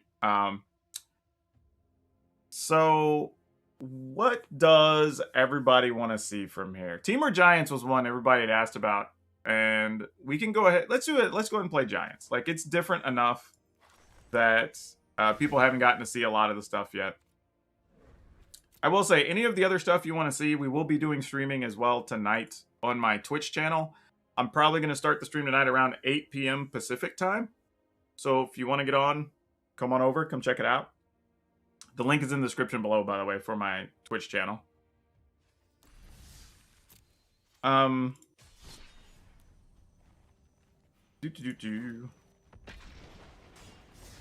then, I don't know, I may start earlier. It's going to come down to really how I feel after we get done with our podcast. Like, I might get on, stream for like 2 hours, take a break, eat dinner, and then do like another round of streaming, possibly. Oh. Alright, we'll see what we can do with this. Just about to head to work yourself? No, I totally understand. Go take care of them bills. Alright, so this is a green-black something. What are we up against? I will tell you, though, a lot of these decks we've built, like, I didn't expect the decisions to be as difficult as they are on some turns. So that's actually been pretty entertaining for me. Wolf Willowhaven. Alright. They're going for it. Let's go get a Foresta.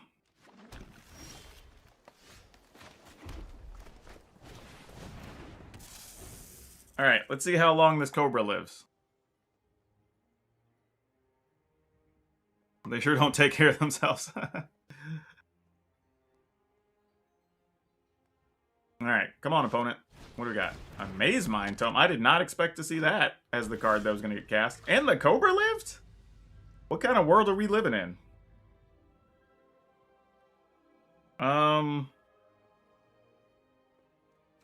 Man, I don't even know what I want to do here. Because, like, we could play Cobra, play a land, play Crystalline Giant. Or we could just play a land, play Calamity Bearer. Which feels better. So I'm going to do that. Because, I don't know, they might have some type of sweeper next turn or something. Like, I don't know. There might be, like, Extinction Event. Like, I have no idea here. Which, actually, it makes sense. It probably is Extinction Event. So I'm probably going to lose both of these. But then maybe next turn I could still, like, Cobra. If I draw a land, I can still Cobra and Crystalline Giant. Ovar cloning? No, I have nothing with Ovar cloning. Could be for my opponent, though.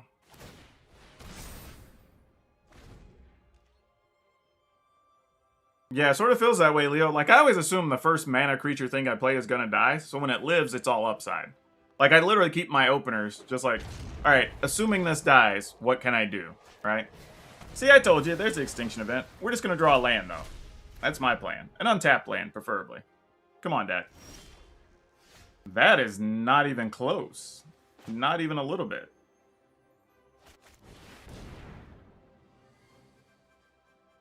Well, failing to draw a land there is going to be what does us in, I think. Because we definitely needed a land. I would like to have had Cobra and the Giant.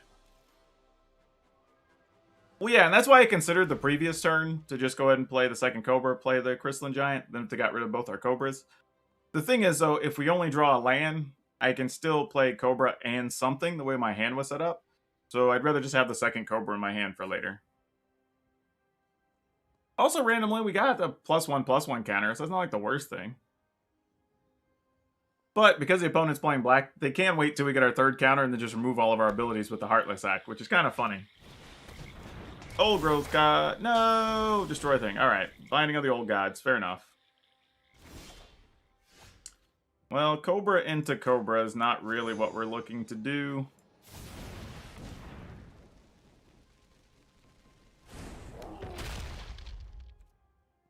Alright, I'll just pass. I mean, if you're gonna Heartless Act, you still go ahead. You take 2 instead of taking 4 when I attack. Like, that seems like the better play. Though, you could just draw a card here. And then just kill that on your turn. Yeah, I think I would have probably waited on the Heartless Act. I think them being able to get a card is probably stronger than them just scrying.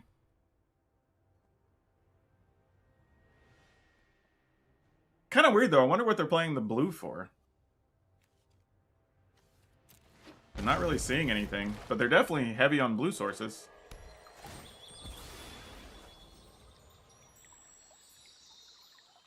I mean, sadly, we're probably going to Cobra into another extinction event. Oh, there's Cure Best of Sea Gods. Well, there's a thing.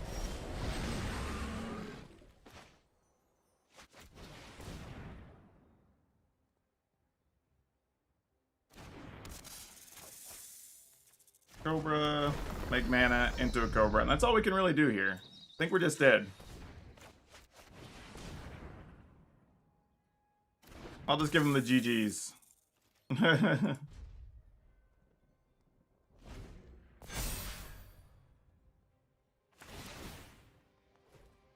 Yep.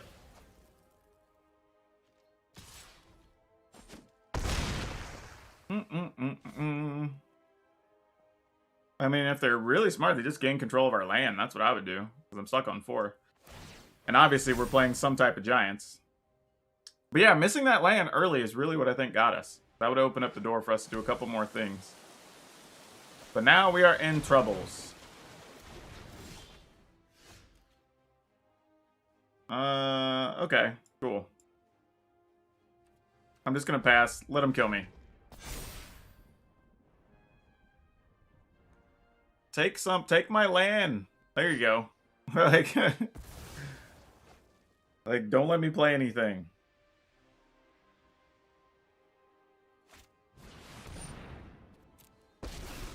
Alright, I'm just gonna enjoy my tea and let them do their Tybalt things. Remember that I lit the flame. Come on, opponent.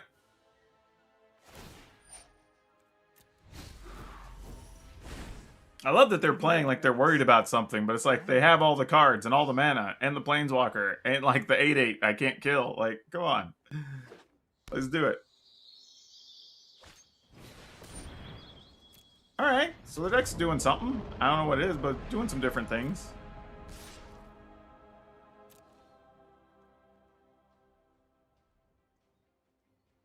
I mean, we go down to 4.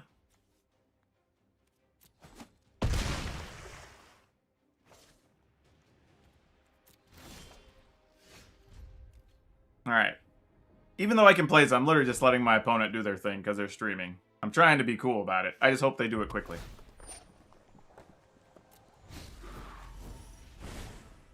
Share in my pain. Man, Tybalt's all angsty. No blocks. Alright. What kind of tea do I like? I don't know. Anything that's sweet? Anything that's flavored? Just straight tea is crazy to me. Like, same thing with, like straight coffee, just black coffee, I can't do it. Like, you give me something that's flavored, like French vanilla, or has, like, a bunch of sugar or something in it, like, I'm in. But, like, just... Even the Kona coffee that has, like, some coconut flavor, I can do that. But, like, you just give me straight coffee, I'm out. I can't do it. I gotta have flavor in my stuff. That's the only way I can function.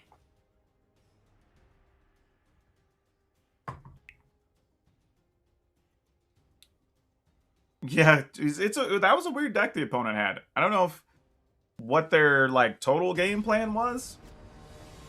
I mean, we obviously had a terrible draw and didn't play anything but Cobras really that game. But yeah, I don't know what they were doing. This is the type of draw I was kind of afraid of with this deck. I guess we have to keep it, but it doesn't feel good. It feels real bad, actually. No sugar coffee black, but I tried everything. Man, I feel I know some people who love just straight black coffee or whatever. I can't. It's just, I don't know. It's just like bitter. It's like with nothing in it for me. It almost feels like I'm just like, I don't know if I say like drinking mud. That's being just over the top, but like, just doesn't feel like I'm getting any value out of what I'm drinking. It's not enjoyable. I don't think any giants look decent, if I'm being honest. Like, and maybe I just haven't seen a good build for them yet or something, but I am not totally sold on giants yet. And that is coming from a person that wants them to be good and playing several giant decks.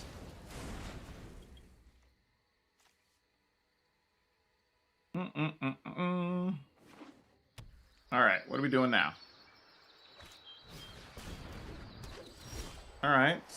I don't think that's the route I would go for playing elves. This is nice to be able to tap a snowland, but I don't know. You're playing black though, so maybe that's a different build. Like there's something else going on there. Yeah, I'm gonna go ahead and go with this. See what they do. I don't know. They have to have some type of kill cards. Let's see what's happening. Yeah, I'm kind of the same way, Avery. Like, the more tribal decks that work, the more I think it's awesome for Magic. So, I'm in favor. Gonna turn that into a 3-3? Nope. You're gonna untap. No, you're just tapping to make a black mana? To do what? Yeah, I was gonna say, like, I don't understand. Yeah, I don't know what the opponent's doing here. Alright, you untapped a black source. Or a green source, I guess. You're gonna play a Sentinel. Alright, cool. That makes sense.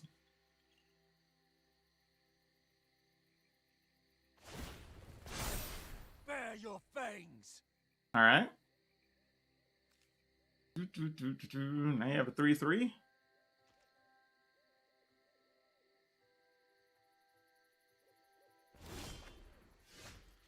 Oh, that's interesting here. I don't hate that. What to do? Well, no matter what, we're playing this. Actually, if that would have come into play untapped, that would have been really nice, because we could have done Beanstalk Giant to search and then play this with the crest, and that would have been kind of cool. Now I think the play is just attack Tyvar, let them trade with our 3-3. I think is what we're going to do. Unless it's Boba Tea. I feel you. A lot of good Boba places up here in the Northwest. If you played the Triumph first, you would have played it on the curve.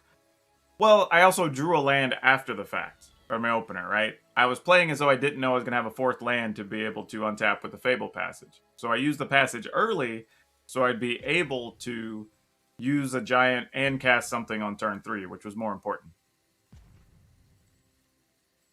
Otherwise, I could have been in a cycle where I played the Triome, but then I would then be stuck having to play something on a land on 2 to use a thing to kill something, and then on 3 I would have had to play the Fable Passage to get a tap land. So, oh, I understand the possibilities, but I also understand how many times I miss. Uh-oh, did our opponent disconnect? That's not cool. Oh, that's unfortunate. I mean, we're still doing the same things. Okay, they're there. They're highlighting stuff. All right.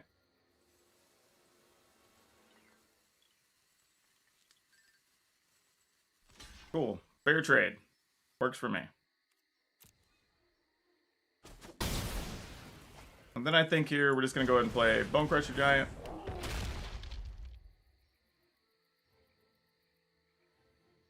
No, stop that, nerd Phil. That's just Magic. It's nothing to do with the randomizer. Like, that just happens in Magic. I've had it happen in Paper Magic.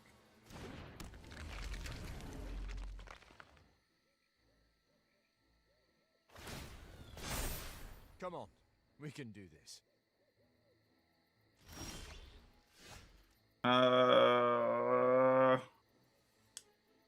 So close, but so far away.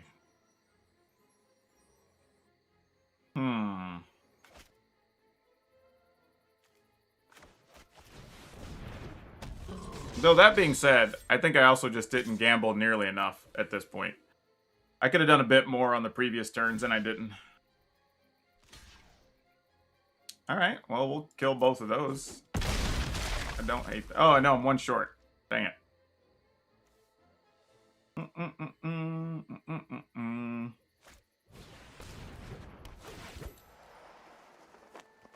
Alright, we might be about to just die here.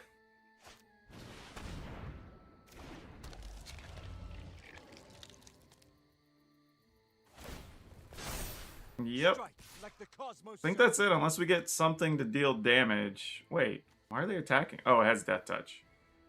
Yeah, we'll just take it. Ugh, man, needed something to shoot Tyvar. Now I think we're just dead. Unless they somehow brick and just have lands on top of their deck. But I don't think that's going to be the case.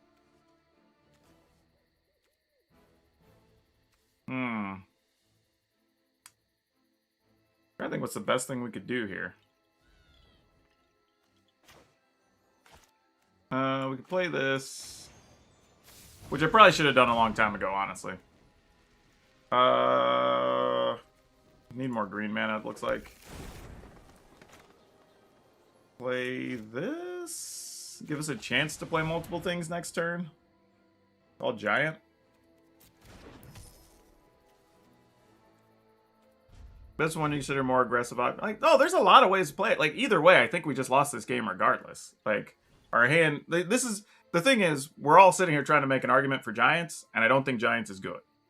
Like, I just don't. I think Giants is good if we can get to a world where there's mid-rangey decks. Yes. I think if there's going to be heavy aggressive decks, I think Giants is going to have a little bit of a tough time.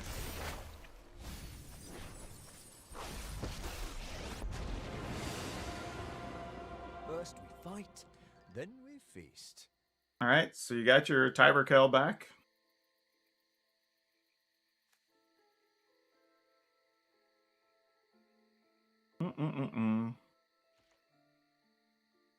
News from Dragon or something. Lots happening. No, it'll probably be over the weekend. I got to get some stuff together first. Come on, we can do this. Interesting. They chose not to attack this time, but they attacked last time. Why the sudden change, opponents? Alright, so we could play Cobra. Play the Triome. Play the Quakebringer. Though we can go search for a land. That puts one in. That generates a mana. That'd be 1, 2, 3, 4. That wouldn't get us there. That doesn't really do enough. Alright.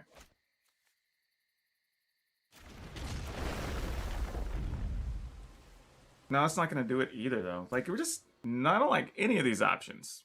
I mean, we still do it, but I just think it's just... We're too far behind at this point. I also could have foretold this card last turn or the turn before, which is also another big thing that could have happened.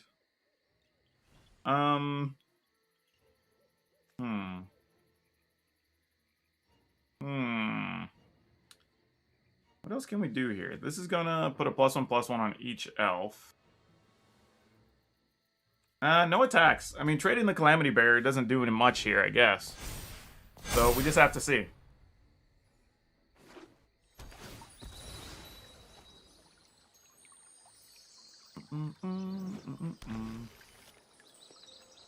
So let's see what's going on.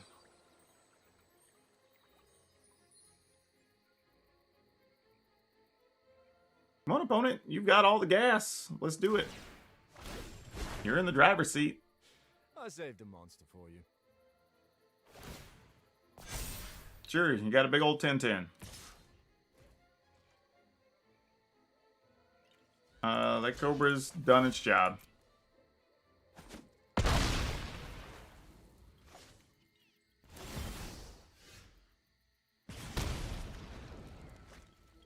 Okay. Now we might be able to start getting somewhere.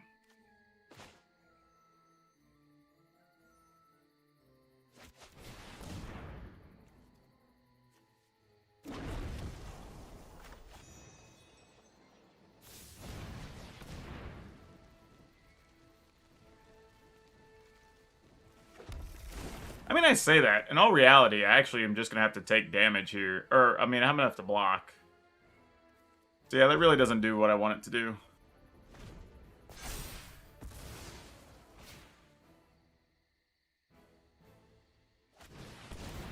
Okay, cool. Please just find a way to kill us, opponent. That's all I'm asking. Just attack with everything. That wouldn't probably kill us. Sure.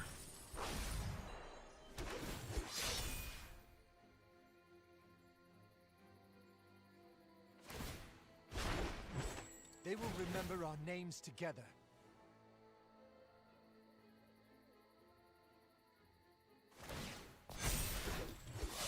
Dun, dun, dun, dun, dun, dun. Come on, opponent. I want to get one more Giants game in. Let's go. Just attack with more, please. I won't even block.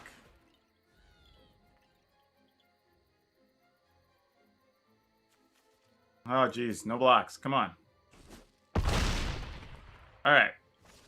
I can do 4. I can do 10. And I don't know if I can do any more than that.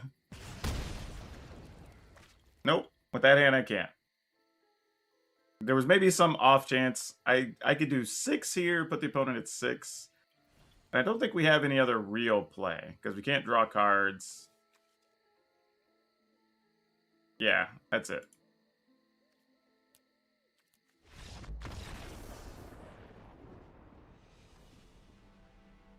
Alright, so we'll play one more. See if we can get in there with these Gigantes.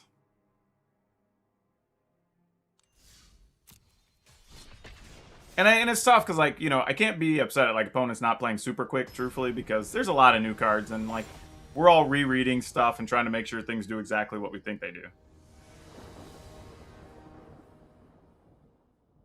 Alright. Boy. Alright, only because I have a Fire Prophecy. Hopefully we run into something that has a target. We shall see, though.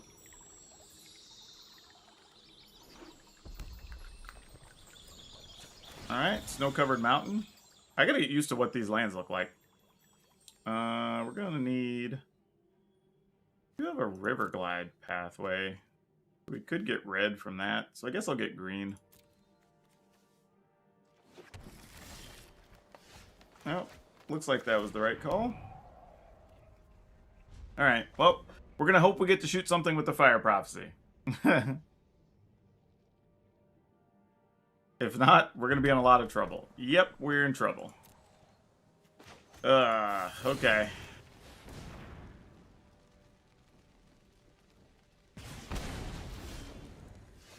Boo. Oh, we didn't get hit with the Bonecrusher Giant, so what are they doing? That's peculiar. I'm confused. What are we doing? Why was that not a thing?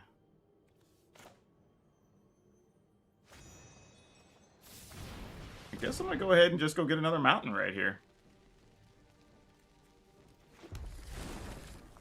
And just pass? I don't know. I mean, this leaves a situation where we could play 2 things next turn if we want to play, like, Bonecrusher Giant and Fire Prophecy or use the other Stomp or whatever. They're just generated keys. Nothing really. Don't overthink it. Okay, so... I don't know what the opponent's doing, so I'm at least just going to roll with this for now.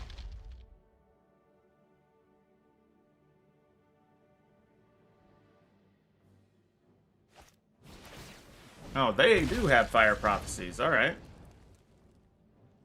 They're playing Maskwood next. I guess they're just going to use that as their value card and just make 2/2s and kill us, maybe? I could see that being a thing. I'm going to probably just foretell this.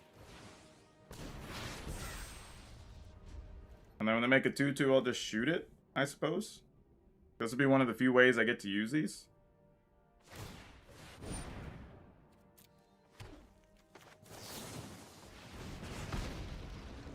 Getting rid of probably... I'm going to spend at least 4 mana next turn, most likely. A 5th one doesn't do much for us. Probably don't need this so much anymore. It's probably not bad for later.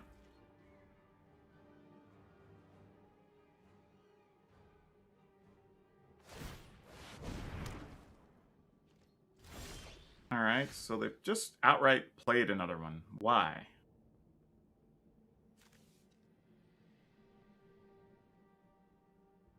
I don't really want to waste this, but I don't know. You know what? Let's do this.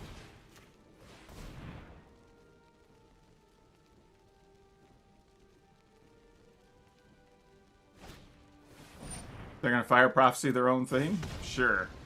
I'm game. I don't hate that.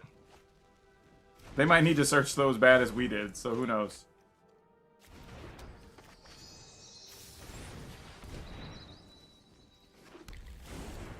Alright. Never been here for a new set. Can we use our cards to trade for new sets? No, you just have what you have.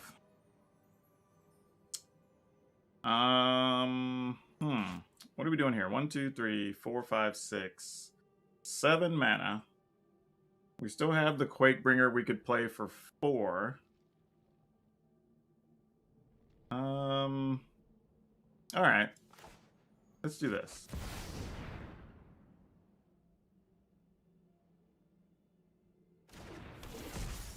We'll pass. And then we can... I mean, I don't know. Do I even want to Fire Prophecy a token? Like, I can't just do this. Oh, well, they have some Fire Prophecies. Alright. Fair enough. Guess it means they're not making a token this turn.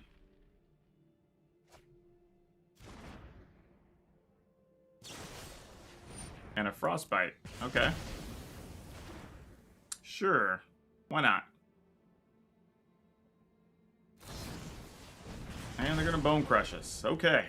Lots of things happen there. Also means this loses some value. But good to know, I suppose.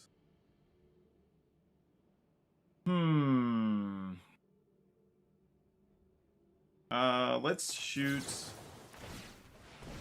that. Not that I'm even really sure what I want to get rid of here. It might just be this land, believe it or not. Because if they end up having nothing but the tokens, well, we just drew a land anyway, so it doesn't really matter. All that thinking for nothing. Sometimes you think long, you think wrong. That's what they used to say at the poker table.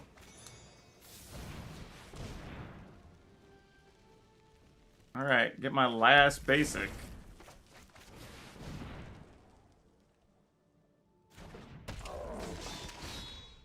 I'll set this on green. Alright, let's see what happens. So we should be able to remove something. Oh boy. Here it is. This is what they were waiting on. Oh, whoa. Not what I was thinking. I was expecting an Ugin there. Alright, those are words that matter. That's a thing. Yeah. Alright then. Alright then. I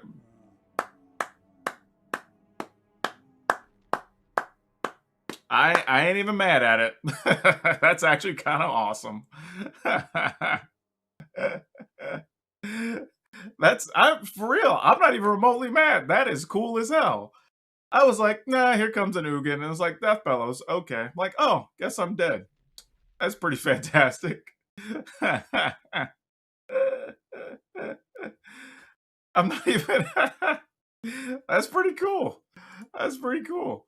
Good for them. I'm not even hating. Like, that's the stuff we should be trying to do today, though, right? That's like when I had the opportunity to play the bridge or not, right? Like, this is what we should be doing. Like, show off cool things the cards should do. Like, that's the game plan. Like, the people that are on here trying to, like, test the best version of every single deck, it's like, this isn't the time for that, you know? Like, we should be out here trying some other fun things. That's what we should be doing. Dun dun dun dun. Welcome from the great state of Florida.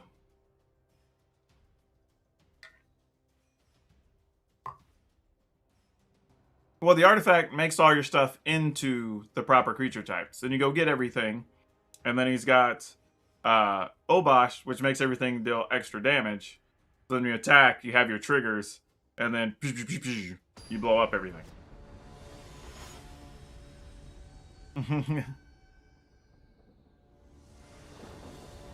Granted, I wouldn't recommend anybody do it. I think that worked because I was playing Giants and the deck super slow, but it was really damn cool that it happened. All right, we're gonna keep this and see what we can do.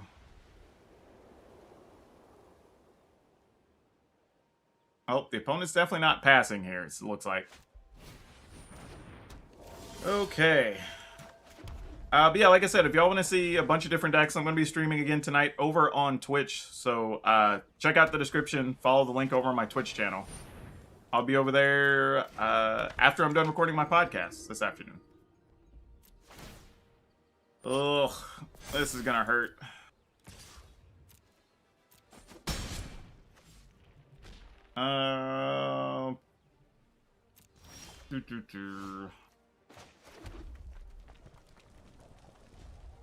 Alright, this is not gonna be good. The only thing we can hope for here is they try to put more counters on the Usher and we get to kill the Usher. Like, be greedy, opponent. They're probably not gonna do it, though. Oh, maybe? Maybe? Oh, they are gonna try to. Alright. Hopefully they don't have a way to prevent damage. They don't! Ooh, we got away with one. Sometimes you don't normally get that lucky. We definitely got away with one there. Ah, see? See? I knew at some point today we were going to pay the price when somebody plays a Redain. Ah, I knew it. Damn it. Well, dang. Ugh, okay. So what can we do here? Play Magda. No, we'll just play this.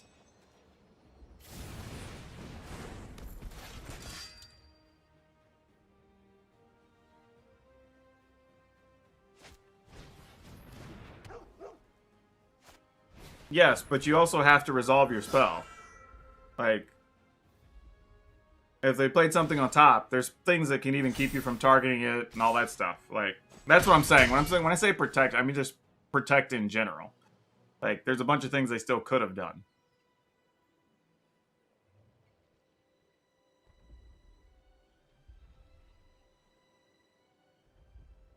Alright, opponent. We're at 12. Yeah. Oh, and they have a giant killer. Yeah, we're in a lot of trouble. We are in bad shape. Yeah, I'm just gonna concede and let them play through. Like, I mean, we could possibly draw this out for another 3 or 4 turns, but with them already having giant killer plus like damage prevention, we're dead effectively. And like, this is an example where Redain came through, right? If Redain's not there, this looks totally different. Cool. I'm just going to concede, accept that they won. Alright. But yeah, there you go. There's a good example. And like this, that's one of the things you are going to have to deal with when you're playing a bunch of snow permanents. Like, and this is why I was saying, like, it doesn't kill snow decks. But I do wish that like each color had one thing to even just like slightly punish snow stuff. You know, and it could be a lot of things. Like, it could just be a green creature that gets +2/+2 if your opponent has 3 or 4 snow permanents, right? Or some like red spell that maybe does 3 damage to a creature or something, but if you have X number of snow permanents, it does 5 damage, or like something like that would have been fine. But we'll see. I don't know. But it definitely got us there. Redain showed, you know, did exactly what it was supposed to.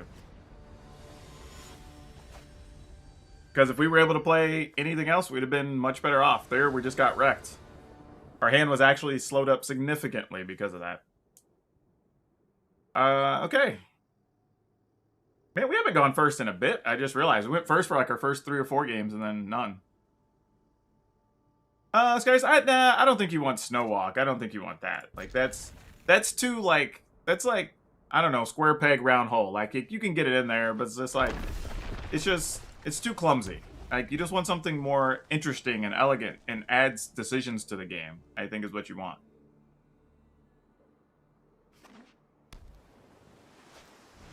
Birth of Melitus. Alright. Alright, I guess I'm gonna do this.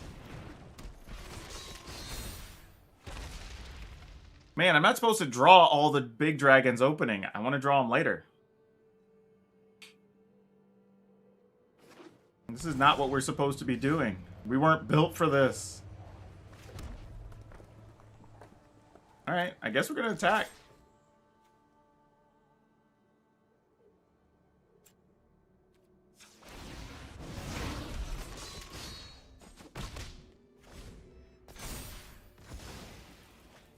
I'm just gonna ride this little bow creature till I guess they sweep the board or get rid of it. I don't know.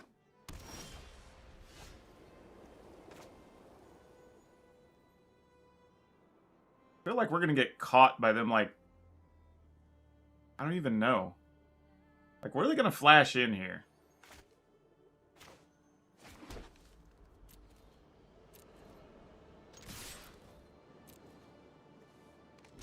Nothing? Am I truly just worrying about... Are they just playing a bunch of counters? Alright, I guess so. We'll just keep making 2/1s. Well, yeah, that's sort of what I was expecting, which is why I was going to use the Royal Eruption after they blocked or whatever, but, like, if there's nothing, then, I mean, I guess this is just what we're going to do for now. They have 1 blue mana. Omen of the Sun would be pretty devastating. Not gonna lie.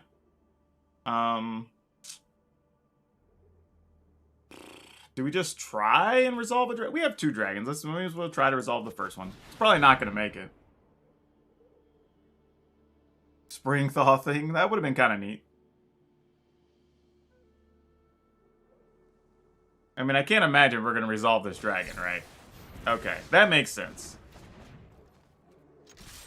And if it's Omen of the Sun on top of it, we're just toast. I mean, if you have it, just do it, opponent. Like, you totally wreck our world here. Nope. Alright.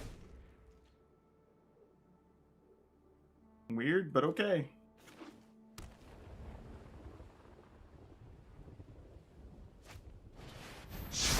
Out of the sky? Alright.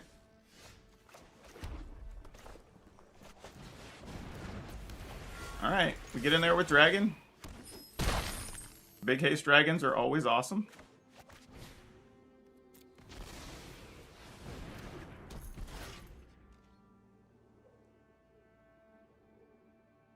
Probably another sweeper here. Oh, an ECD. Well, that's unfortunate. That tis unfortunate. So now the question is...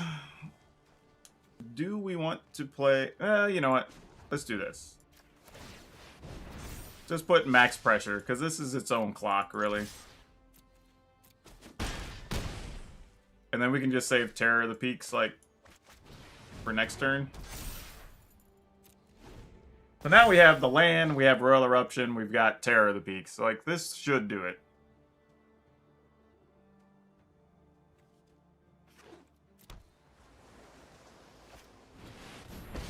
Oh, or not. Accept a lesser world. Oh, not necessarily. Yeah, it's still game. Because we just attack and... Yeah, this is actually... These are actually going to be good Ugin defense, y'all. Because you can still just attack down Ugins with these and they can't ever target them. That's actually pretty good, too. Oh, I can't yet because of stupid... Elspeth Conquers Death. Oh, that sucks so much for us. ECD got us. Like, we could have won that turn.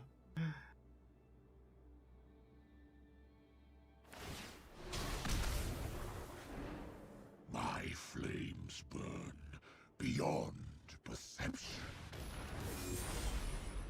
Alright, well, we still got lucky and got out of that, I think. Just trying to think, is there any way they could gain life? I don't think so. I'm still gonna do this anyway for 5. Okay. Like, fair enough. Did I have fun? I guess so. We cast dragons. What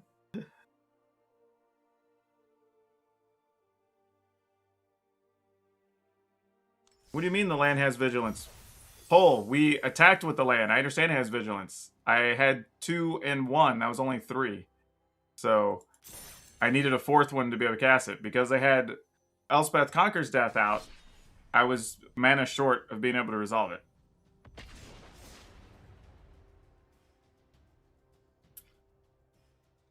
It's going alright, man. Like, so far, all the decks we built are doing pretty well, except for the Giants deck, which is just super slow.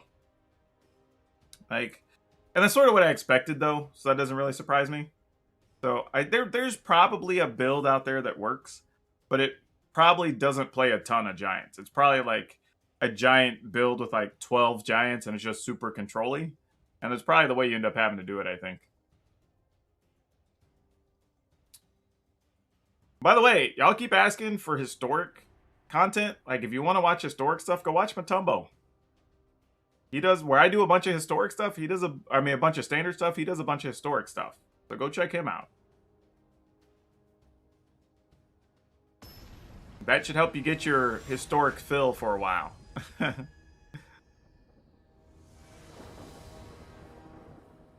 Alright, oh, we get to go first. We haven't had that happen in a while. That's exciting. Alright, so we're going to play Faceless Haven, Liberator, I think. And then Liberator into Magda, I think is what we want to do. If the Liberator even... I mean, they're playing black-white, so there's a good chance there's spot removal, and neither of these is going to live more than a turn. But we got to make them have it. That's like the Magic thing, you know? Oh. Valky. No, Valky. No. Oh, they took Bone Crusher. That's actually scarier that they took Bone Crusher Giant, actually. Because that's them basically saying, well, I got a way to deal with Terror anyway. And I wasn't going to turn my thing into Terror, so who cares? Unless they just have a second Valky. Which I could see being true. Yeah, that's probably the case. Alright, well, we do get Bone Crusher back. So if they do play Valky and take something, we can kill it, and, you know. You do anything with Tybalt yet? I mean, just use it? I don't know. I mean, what are you asking specifically? Had, like, something crazy happen with it? No. I mean, we just did things. Nothing to write home about level things, I guess. Ooh, that's cute. I guess if we just play Terror and they play a Sweeper, we end up with 1, 2, 3, 4, 5 mana. Next turn, 6 mana.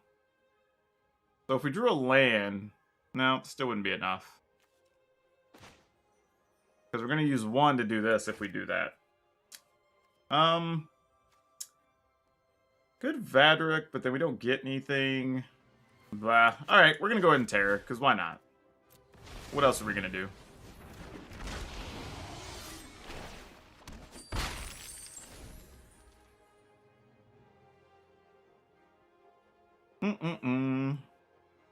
Alright, there's a lot of ways they can just sweep the board here or whatever, so we'll see what they have. Oh no, they're just sizing something up. Alright. Well, I don't hate that then. Let's go... Because Vadric is just... Beginning your end step, create a creature for each non-token creature that died this turn. It's doing my end step, though. Alright. Let's see what the opponent's up to. Put them to the test. Interesting. Okay, nothing. Didn't kill my terror. They're gonna take 7 here?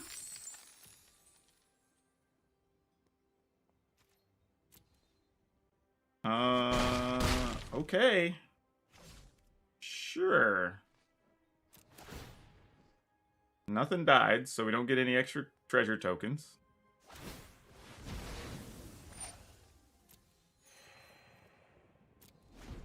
Alright, opponent's at 9, so we're going to still have a little hard time killing them.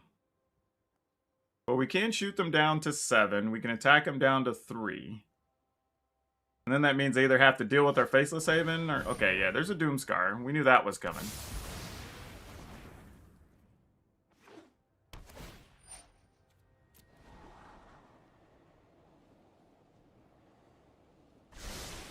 Alright, I'm going to go ahead and use one of these treasures, because why not? I was just thinking that if we drew a land, how badly did I want it? But here we are. I guess we'll play Terror, force them to do something. Just to be more mana efficient here. Because even if I put them to 3, they could leave mana open to kill our Faceless Haven next turn. Alright, there's a Kaya.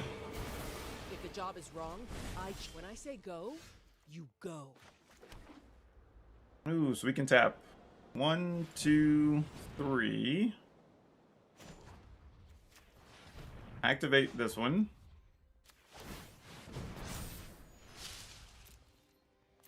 Attack. We have to attack Kaya. There's too many ways that this goes bad if we don't. Sucks, but we kind of have to. So this is gonna be one.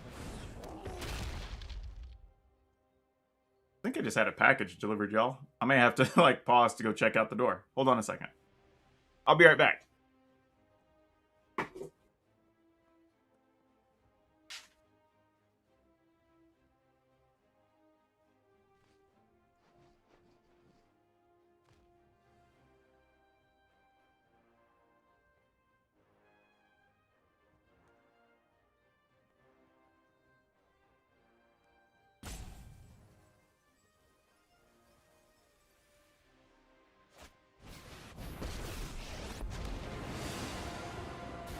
If you want a job done right, and stay gone.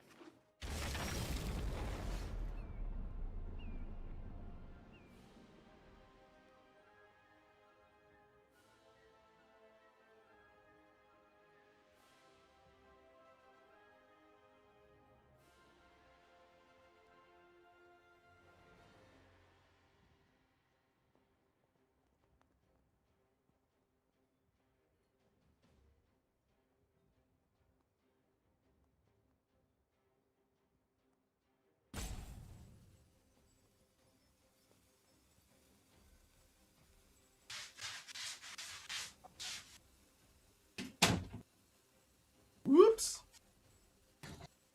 Right, no, it's like the most random thing. A dude, like, has, like, an arborist that's supposed to come by. I got my headphone cable hooked up. There we go. All right. So we're back.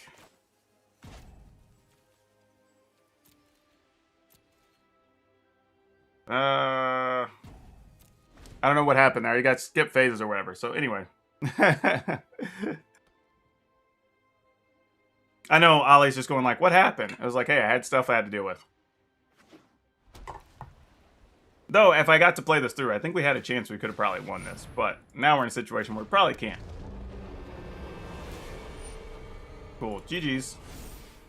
Here, let me.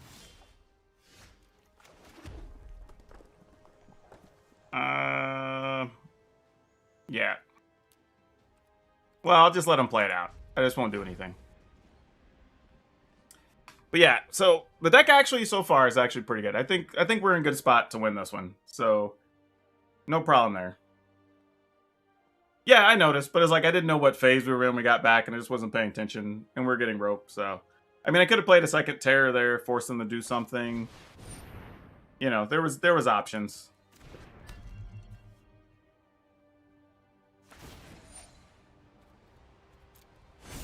Don't worry. I got you. Come on, man. I want to get one more game in before I got to go record. Ollie, you're better than this. Play faster. Come on. I get it, though. He's only at 7. So, I mean, I got to be fair here.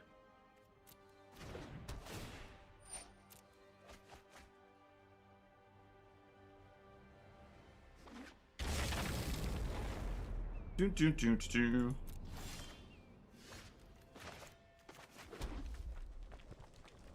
I mean, it is funny. I can actually activate both of these, which is kind of cute. But I don't think it necessarily does anything. Only thing it does show us, though, is that we could have... I think we could have won, specifically. Partly even because of that. So... Cool. Lose 3 life. No, I'm literally just trying to end the game. I want to move and play another game. I'm just trying to be nice to the opponents because we're playing early access, so I'm letting their decks do their thing. Like, I've gotten what I've wanted out of this game already. But my opponent... Okay. Well, I'm just putting this on Ali. He's not killing us, so I'm just going to move on.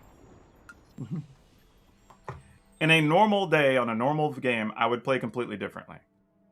But today, because it's early access and I know everybody's streaming and everybody's trying to entertain their audiences, I'm just like, hey, let's let other things happen. And other things. Yes, I can. I understand that. I could, but I'm fine. I'm trying to let my opponent do their thing.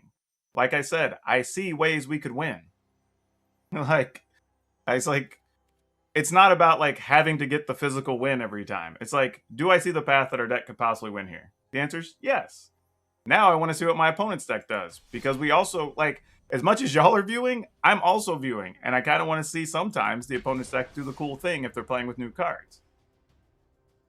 But Ali wasn't doing anything. He was just like, I'm going to play a land, I'm going to use Kai's ability to put a counter, and then I was going to pass or whatever. And then he drew cards, and then he passed, and I was like, ugh. So I was like, cool, let's move to the next game.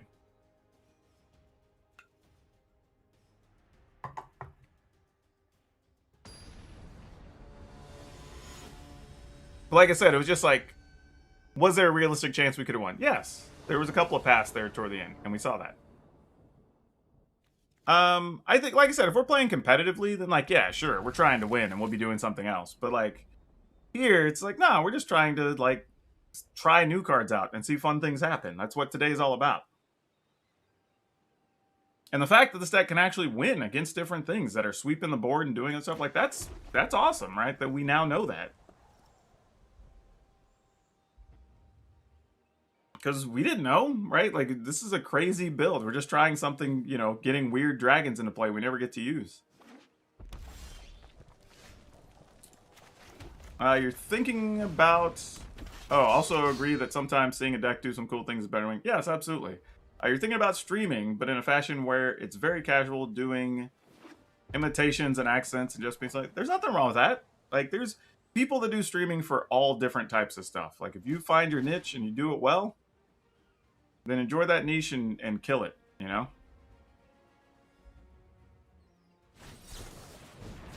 Oh, here goes the trickery.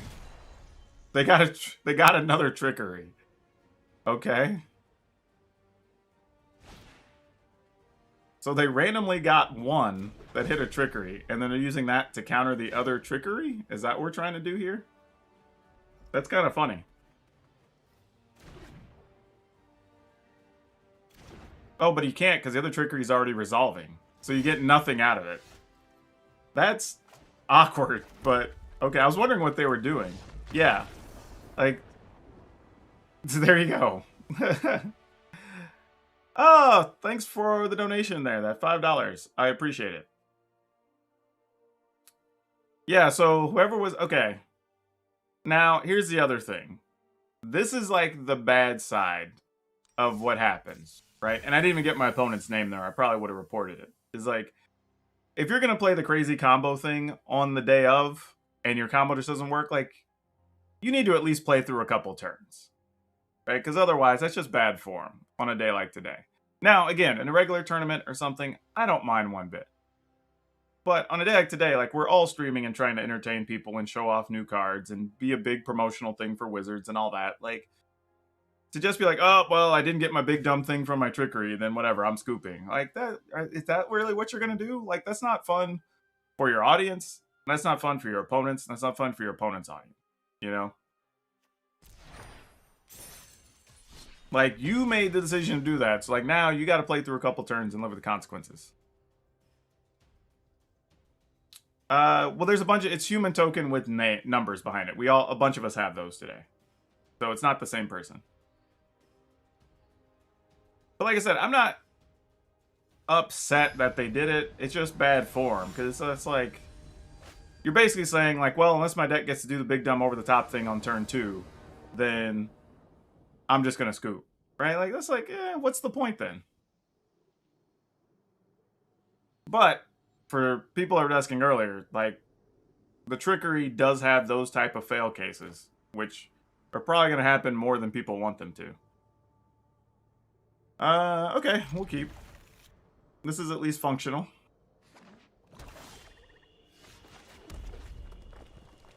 We got some dragons. I need some more mana, though.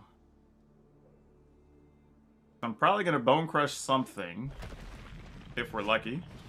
We're not. Man, so many control decks today. What are people doing?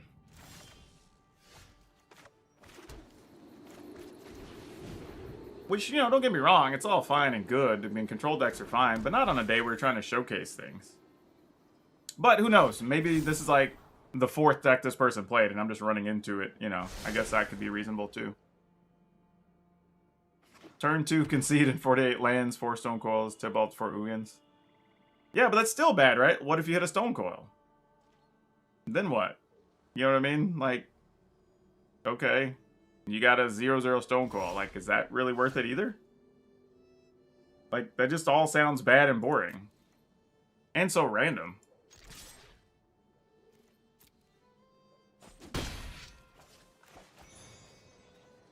I'm not drawing any land here, though, so I got other problems.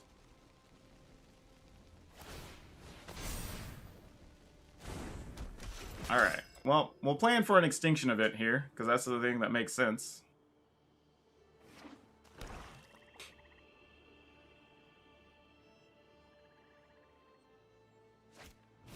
Oh, an Elspeth Nightmare. Alright. That's a different one. Didn't expect that. Not that Nightmare's a bad card. Just hadn't seen one in a little bit. Alright, we're going to finally just run Magged Out. See if we can just make some mana here. I was kind of hoping if they played something else, you know, we'd get a shot with Magda. But it doesn't look like that's going to be the case. We're just going to get our 1 and hope that's enough to help us out on the coming turns.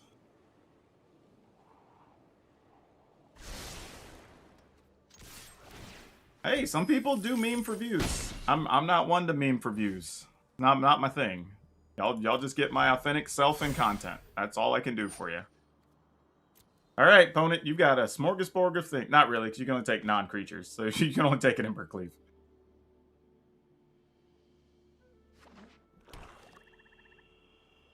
All right. I mean, now if you're going to Extinction Event, this would be it, right? Because you get Magda, too.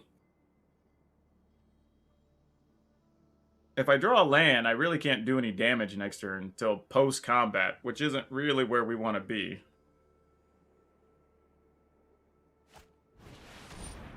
Tergrid's Lantern. Alright, Tergrid's Lantern. Cool. I'm probably getting rid of a dragon, FYI. Just saying. Alright, opponent didn't kill our stuff, so there's still a chance. Resolve. I'll just lose 3 life at this point.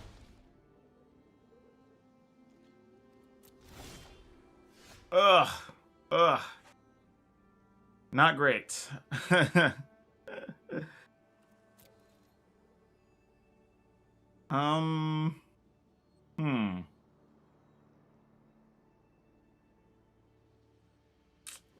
We're gonna generate 2 treasure. I might just play Gadrick here and eat a treasure, just in case. Actually, I say that. I don't know. Like, this is actually hard to figure out.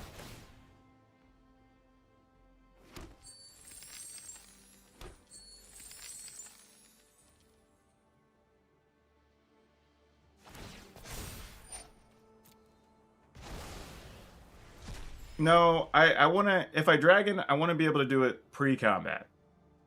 So if the board gets swept or something, they have to deal with it next turn.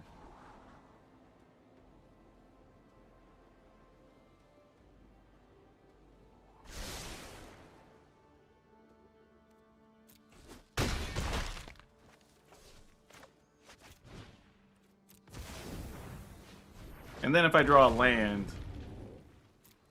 I can still do some stuff next turn. Hold on a second, y'all.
All right, we're back.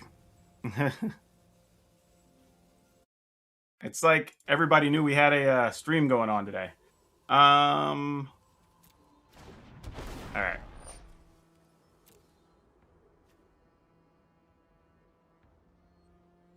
So they just played a Solemn Simulacrum, getting their land.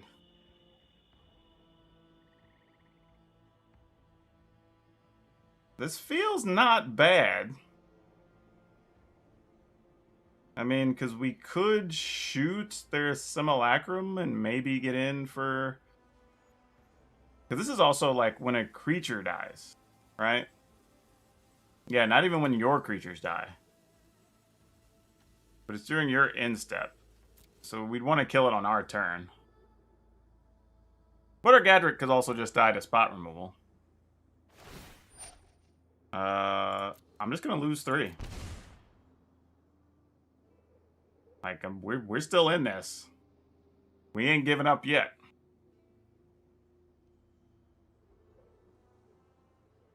And I only really want to kill the Simulacrum so Magda lives one more turn since we're so light on mana. And allow us to keep attacking. Sure, we take our turn. Ugh. Why no manas? Alright.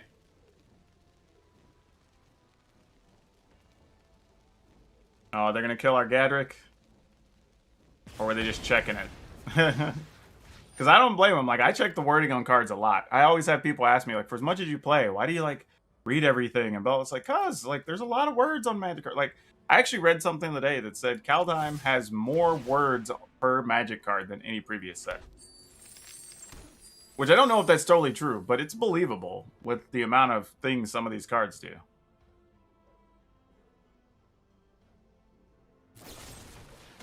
Alright, so we're doing that to try to survive, I guess. We'll just end the turn. Alright, so now we know Gadrick's live. And we get 2 things there, so that's actually really good. How to do a donate. There's a thing at the bottom. I think it's the $sign. If you want to click that. At the bottom of the chat. Magic is not fun for me, but we play in me Hopley? I'm not sure I understand that statement. It's just going to destroy all creatures. That's super sad. Okay, and then they get something back. That's actually pretty sweet for them. Can't complain too much. Oh, wait, 6, 7... Oh, we're going to be 1 short.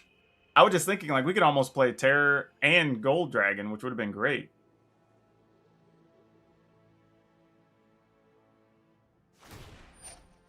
Alright, let's see. I think we're still willing... Are we still willing to lose 3 here? I think we are. At least one more time.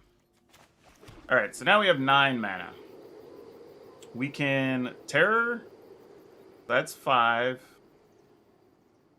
I could terror 7 dwarves, Rimrock Knight. Opponent could have another sweeper though. If they have another Blood in the Snow, that would suck for us. So I think we probably just, but even that uses up a lot of those lands. Crap. Or do we just want to Goldspan Dragon? There's so many choices here, and I feel like they're all wrong. Alright, I'm just going to go for the damage.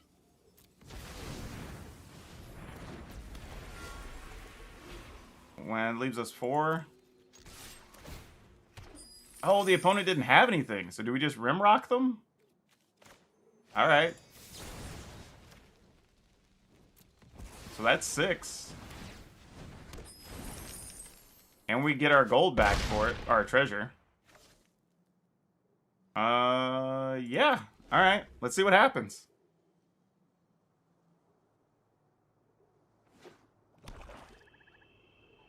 Because we know they don't have a spot removal card and they don't have a counter, so like, yeah, that should do it. Because we're going to be able to Goldspan Dragon next turn, or we're going to be able to Terror plus Goldspan Dragon. Yeah, if we'd have done it the other way, we'd have been in bad shape, because we'd have used up all that treasure, and they would have just played a Nugan, which would have been bad for us. All creation can be undone. So this is actually, we could Terror plus Bone Giant. I mean, I guess we just do this, really. No point messing around. And then attack. Yep. GG's. Whew. Yeah, I don't know. This deck has a few ways to get there, y'all. I don't know what to say. Like, I thought playing against these control-y decks would be one of the worst situations for this Dwarves and Dragons deck. Also, thank you for that, Vitron. But it actually seems to work.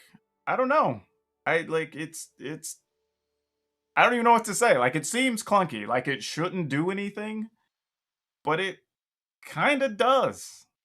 You had a surprise win last night. Opponent had you on the ropes and you were going to concede, but then he got an almighty brush swag. That's funny when you have just a random bad creature that just gets there sometimes. Ooh, favorite deck of the day. Man. That is a tough choice. I have to go back and think about everything we played, because they were all kind of fun. Not Giants is my answer. I mean, the others were all plenty fun. Honestly, the Gods and Legend deck was spectacularly fun. The Elves had crazy gang rush ability, which was awesome. Like, just the Giants is the only one I can really say. Like, even the Angels deck did what it was supposed to do, you know? Yeah, just the Giants is so far the only one I've been disappointed in. But I'm not even disappointed because I kind of knew it wasn't going to be good. You know what I mean? I think I even said that in the video. Like, it's only going to be good in an environment where everything is like mid-rangey or slow, right? Because if you're playing against hyper aggro stuff, you have to get really lucky. If you hit your right cards, you can win, but I'm not sold on it. But yeah, the Elves did exactly what we wanted. Oh, Zach, literally, not even being rude, just go watch my video about it, and pretty much everything I said came up to be. It's you just have so many things that cost 4 and 5 mana, and you're playing stuff to try to reduce the cost or whatever. But I think ultimately, the best Giant deck is probably going to end up being a deck that doesn't play a bunch of Giants. As weird as that sounds, it's probably going to be something that only has like 12 Giants.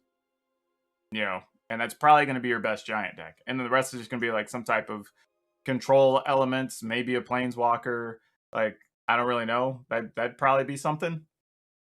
But yeah, the Dwarves and Dragons deck, super fun. That actually worked out really well. The Elves deck was really good. Works even better if you could land an early Jaspara Sentinel. It did exactly what we wanted, so that was awesome. And the Gods and Legends deck, like I said, we only got mana issues even remotely one time, I think.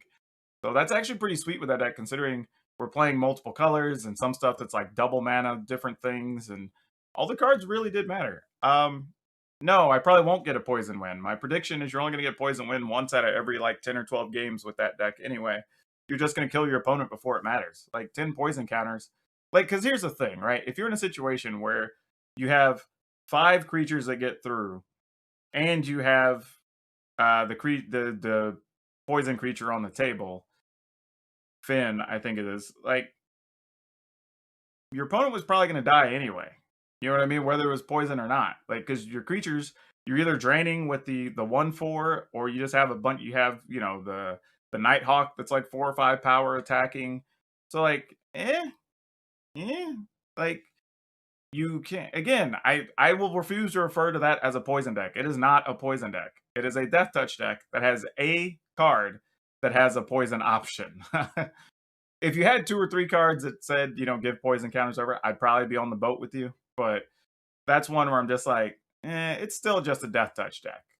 It just happens to have a thing that in some weird corner cases, because your opponent didn't have a creature for 2 or 3 turns and you got in there, then maybe you'll kill them with poison counters. But I don't know. Like, and it has to be combat damage even. You know, it's not even like I'm going to be picking stuff off the Porcupine, but that doesn't necessarily get poison counters. Like, I have to get the creatures out of the way. But again, sometimes I'm just going to kill them with my flyers, you know, or you're going to kill them with like a questing beast before those even matter. So that's what I'm saying. It's still a Death Touch deck that just happens to have a poison option. And the reason that's important to me to use that phrasing is that I don't want somebody to get a list from me trying to win with poison counters, because that's probably going to lead to you losing more often than not. Like, I just want there to still be an understanding that it's a Death Touch deck that will occasionally kill somebody with poisons. MTG Goldfish guy kill PvP. No, I'm not saying you can't. Like I'm saying, there will be cases where it will happen. I'm just saying don't lean on it happening, because that's not really the case. Fight spells will like ram through, can remove your opponent's board, and then you get through. Only 1 damage kills. Yeah, that's what I'm saying. There will be some scenarios where that matters, and it will happen. No doubt about it. But I think if you make that your goal, you're probably going to struggle to get more wins, because you're going to get cleaner wins by just doing Death Touch stuff. You know, because Death Touch is going to kill all your opponent's things. You know, that's it at the end of the day. Oh goodness, what do I want to do? We still have, man, I have to be responsible, y'all. I have a podcast I have to go work on. I have to finish our run sheet. I may get 1 or 2 more games in before I go. And then, like I said, for those of you that don't follow me yet, hop over to Twitch. I have the description down below in the description with the link. And we're going to do some more streaming tonight. After I'm done with my podcast, I'm going to grab a bite to eat. And then we're going to hop right in and play more Kaldheim all evening. So I'll probably get on about sometime between 7 and 8 Pacific time. And I'm probably going to play till either midnight, 1 o'clock in the morning. So it's going to be a long night of content for me. What deck did I have most fun playing? All of them. And I'm not even exaggerating. Like, they all did fun, different things for different reasons. And the new cards are interesting, and the decisions are interesting. That's not true. The Giants one pretty much did exactly what I expected to do, and it was not good. And some of that may just be my build of Giants is bad. I'm totally willing to admit that. And I even said that when I put it together. Like, I struggled to come up with a good list, and this is like the closest I could get to one that I would call an actual Giant deck, right? And like I said, you can probably build a version that's more control-y that just has some Giants, but not really be a Giants deck. That's probably a real thing. But, I don't know. I just think there's so many other things we could be doing, even in those colors, that I just don't know if Giants is where we want to be at. No, 1 a.m. The midnight to 1 is when I'll finish tonight. So we will go from 8 p.m., 7 or 8 p.m., whenever I get done with my other stuff and done eating on Twitch. And then we will go for either 5 or 6 hours this evening and just get more games in. So midnight, 1 o'clock, whenever I get tired, my voice gives out, whatever. I fall asleep on camera, whatever, whatever situation it is, then that'll be the end of the stream. But yeah, I don't know. Since that's the talk, let's go open this. Let me go ahead and craft this thing up. And then let's play this. Here we go. Oh, when Arena's going live. Oh, yeah. You're talking about Arena's going live. Gotcha. Yeah, I heard 11 tomorrow, but maybe somebody said 1. I don't know. Something with the 1. Normally it's earlier, but yeah, it's definitely... They're probably just giving themselves more time, like I was saying earlier, with everybody working from home and, you know, not having your whole team in the office and all that. It's probably better to give yourself more window, more wiggle room in case something doesn't go according to plan. Yeah, we'll keep this. I'm all down for a risky keep.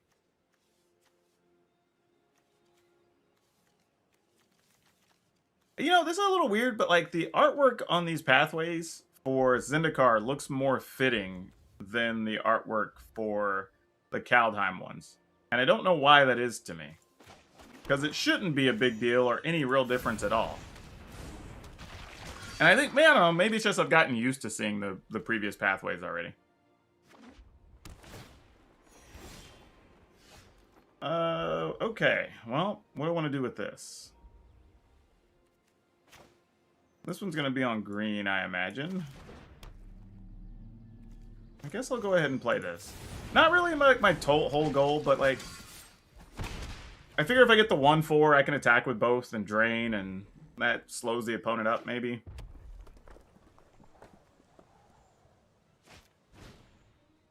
Oh, yeah, we're going to get to shoot down a Stone Coil Serpent, y'all. Oh, they're doing this too. Gosh damn it. Alright, what do we get to? You get a Valky. Alright. Oh, you're going to play Tybalt. That's fair.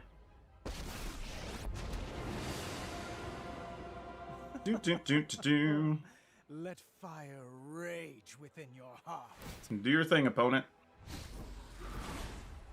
Make no mistake, I'm not. Alright, so we want to go after this duder.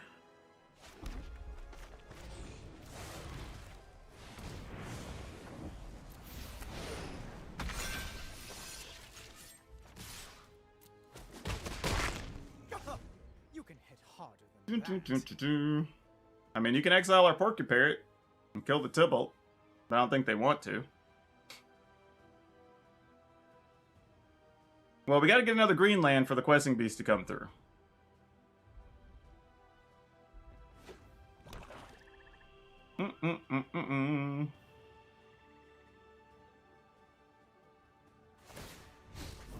Alright, they're exiling the top cards. You can handle a little pain. They got a Finn, so they could play... Oh, and they already... Yeah, you can still cast our stuff, though. Yeah. That's fine. Ah, we didn't draw it. Didn't draw it. So now I'm going to have to waste this inscription. Ah, that sucks. Needed a second green land here. We'd have been all set. We'd have been all set. Ugh. Ugh. That makes my heart hurt. Not going to lie. Super sad. Just trying to think if there's anything. I mean, I could shoot that down. But like, man. No, this is a red-black pathway, not a green-black.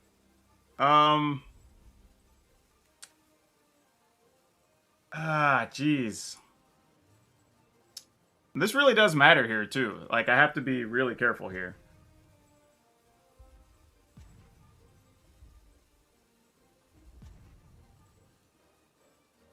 I mean, I guess that's the play. I hate it, but I think it's correct, sadly. Don't like it. I really don't.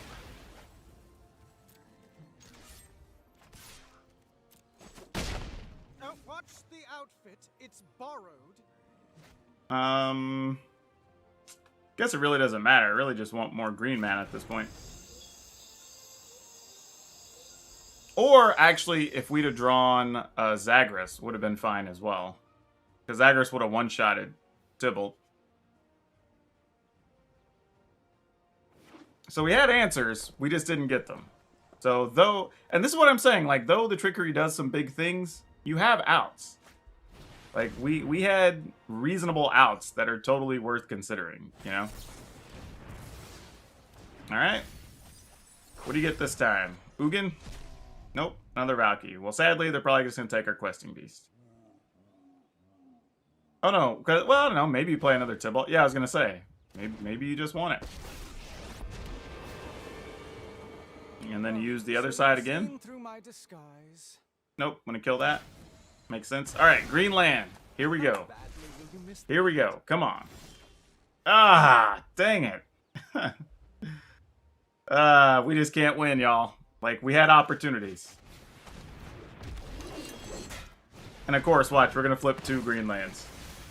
Oh, there's one right on top. Just bad luck. Just bad luck.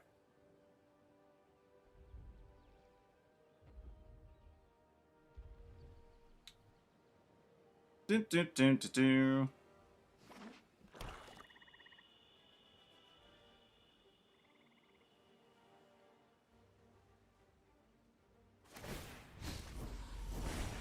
I mean, come on, opponent. I'm not nice. Just play my cards against me.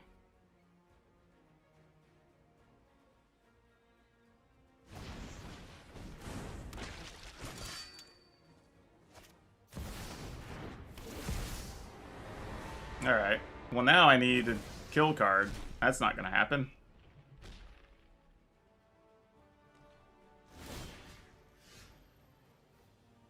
Target a creature. Probably Valky, because that's the one we want to kill. That does not really help me.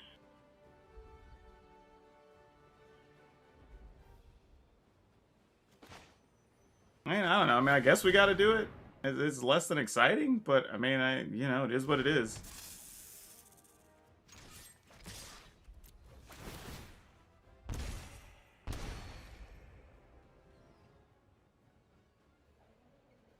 But why is no one playing dwarves? We were already playing dwarves here. We crushed with dwarves. We obliterated with dwarves and dragons, actually. I say obliterated, actually. They were actually good back and forth games, but we won. Nothing else good there from what I remember except they had Bacon, Swiss. I don't know, man. I don't have a problem with either of those places. Arby's or Jack in the Box. Alright, so the opponent's going to kill all of our things.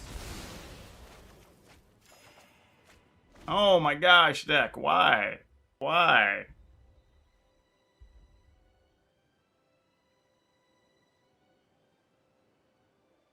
Well, this is another one where, like, you know, like I said, when you're looking at decks today or looking at games, don't necessarily be looking at wins and losses. Look at outcomes, interactions, whatever. That's what you're looking for today. Because even the decks I play, if I win with them today, it could also be about what we got paired up with or whatever, you know? They just straight up played a Porcupirates. And that's intriguing. Okay. I mean, I guess... Yeah, I don't really know what happened there. Don't try to follow me. What? Why did they... Oh, they forgot what Blightfang did. Oh. See, they don't understand. Like, Blightfang has a text like, whenever a creature you control deals Death Touch to a Planeswalker, you just kill it. I don't think they were aware of that. So they didn't block it. I was the opposite. I was assuming they were going to block it because of what it said.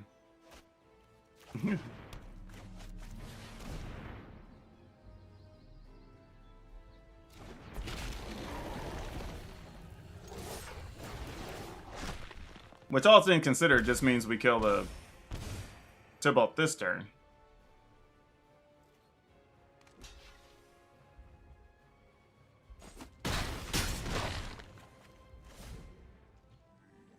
But yeah, even without getting that second land forever, like, I'm surprised we were even in this. Here comes an Ugin, right? Yeah, there you go. What they don't know is we have a backup Questing Beast. Though what I don't know is they have a backup Ugin. Because I'm pretty sure that's the case.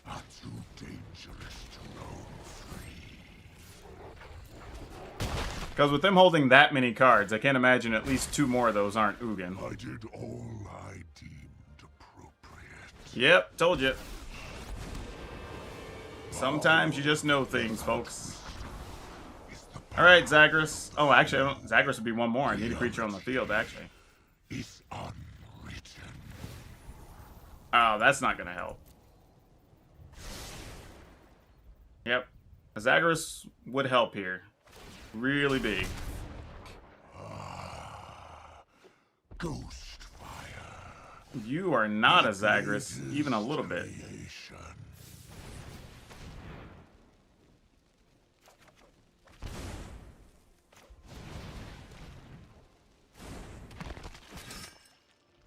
The good news is, we know the opponent's not playing a lot of removal spells. So, if we do manage to stick one of our cards, they're not going to have a way to get rid of it, because they wouldn't risk...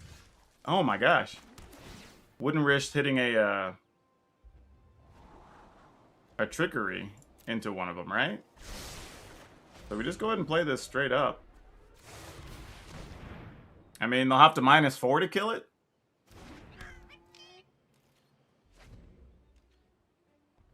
Alright, let's see.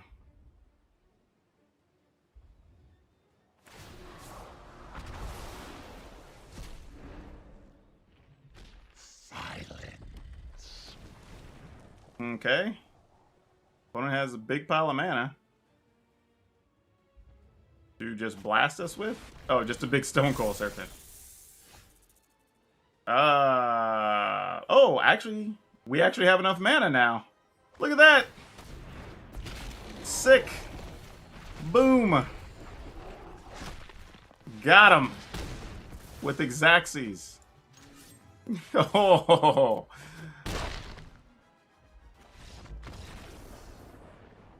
Winner. Wow. Wow. Wow. That's all I can say. I was not expecting that. Woo. Woo.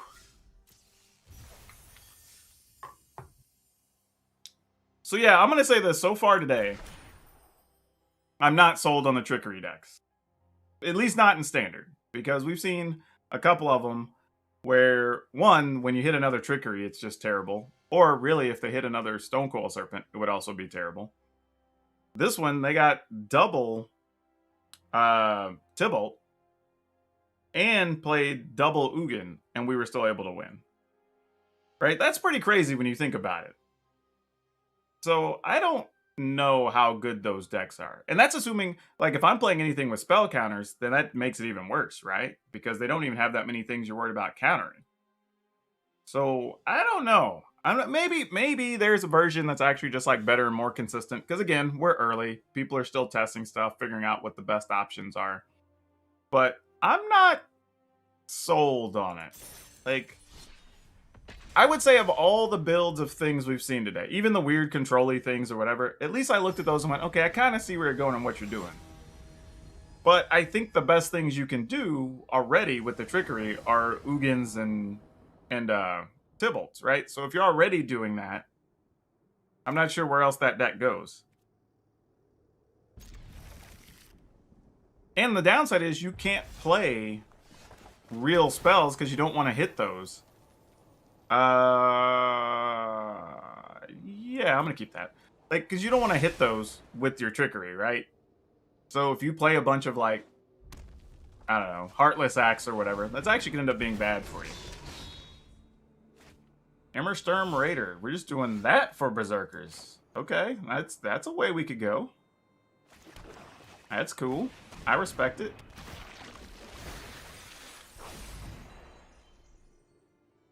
I guess we're just gonna chump block some Berserkers then. Yep, I'm in the market.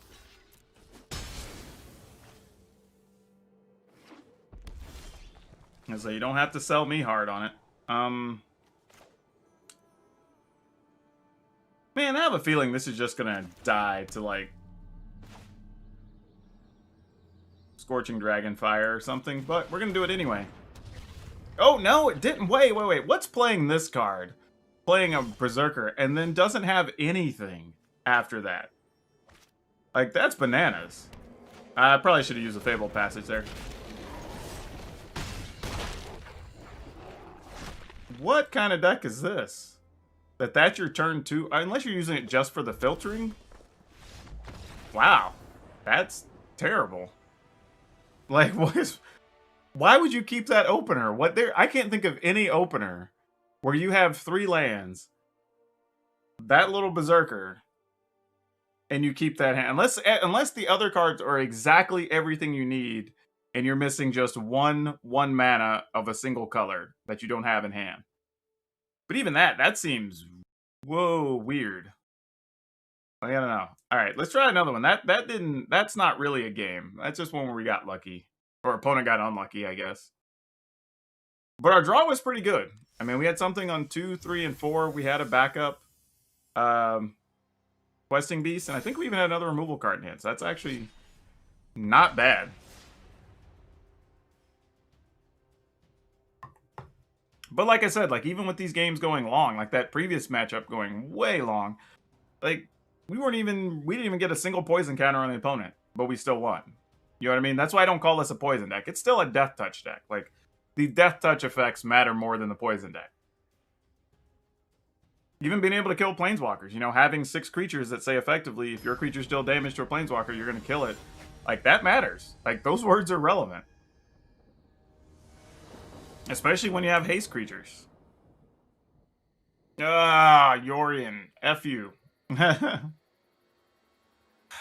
I'm only because I don't want to be that guy on early access, but gosh damn. We'll play it out.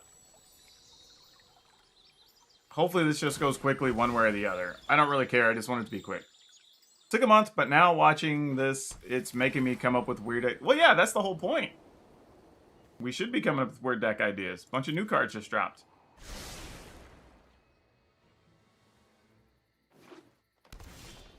Alright, let's start here.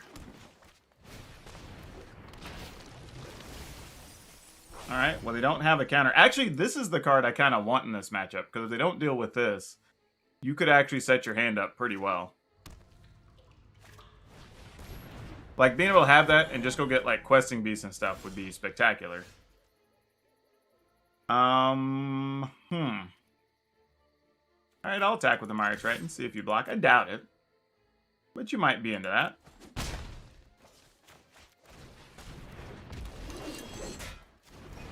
Not playing the Nighthawk here because the fact that they didn't block sort of feels like there's a Elspeth Conquers Death hiding out over there. And didn't want to just give that up quite yet.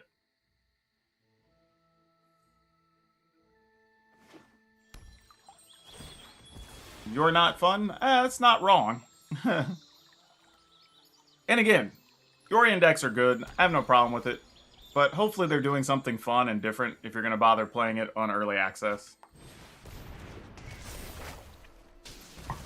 Okay, the answer is no, you're not. Shouldn't be surprised.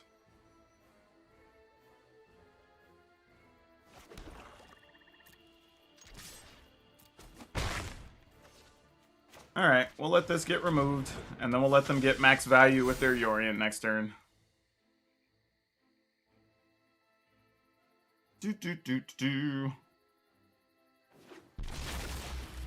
But I will say this, like, from playing in previous standards, this deck actually has a shot against Yorion decks. You just sideboard the enchantment removal, or you sideboard in the discard spells. That's all you're looking to do. But in best of one, yeah, you're just going to struggle against the Yorion decks. I guess it's not quite GG's yet.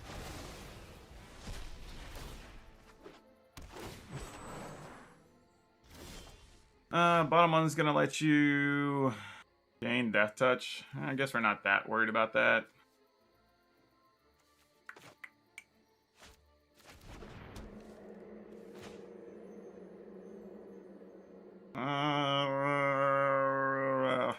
You know what? I'm going to pass. At least if they try to play Yorion, maybe we pick off like a Charming Prince here. And that's reasonable. Actually, if I'm going to do that, I have to do it with this Binding of the Old Gods on the stack, and I didn't. How do you get early access for a new set if you're a streamer? You have to apply for their streamer program, and you have to do the requirements or whatever at least every 30 days through Stream Elements, and then you can eventually get to stream, I guess.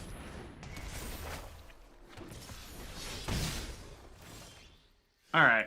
I'm just gonna GG's. Like, there's really nothing to be done there. At least they were gonna kill us quickly. I'll give them that. We wouldn't be sitting there forever. Thing in Power is done soon anyway. I gotta get going. Thanks for the great content. Yeah, sure. Come check us out on stream later. Them not having community person might be a while before that. That's very true. Actually, they do have a community person, but he's still getting kind of his feet under him. I think the problem is they had Mishi, who ended up going to work for Seattle Children's Hospital, and then the other guy they had, I think, was just contracted. And then they just got the new dude. Yeah, we'll keep this. This is actually really solid. We have green mana, we got red and black, we got stuff to play on the first 3 turns. I like it.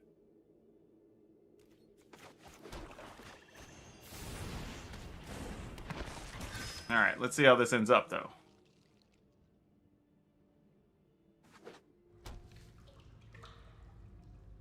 That is a creepy sound from the Darkboard Pathway.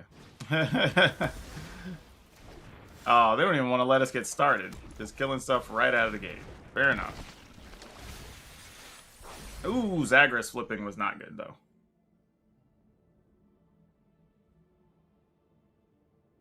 I feel like sometimes when these games are going to go long, sometimes you need to be able to come over the top.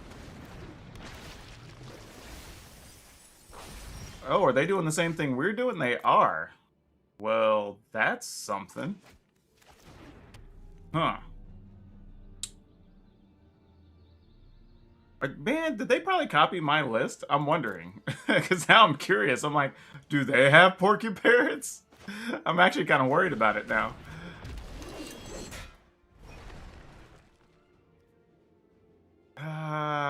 You know what?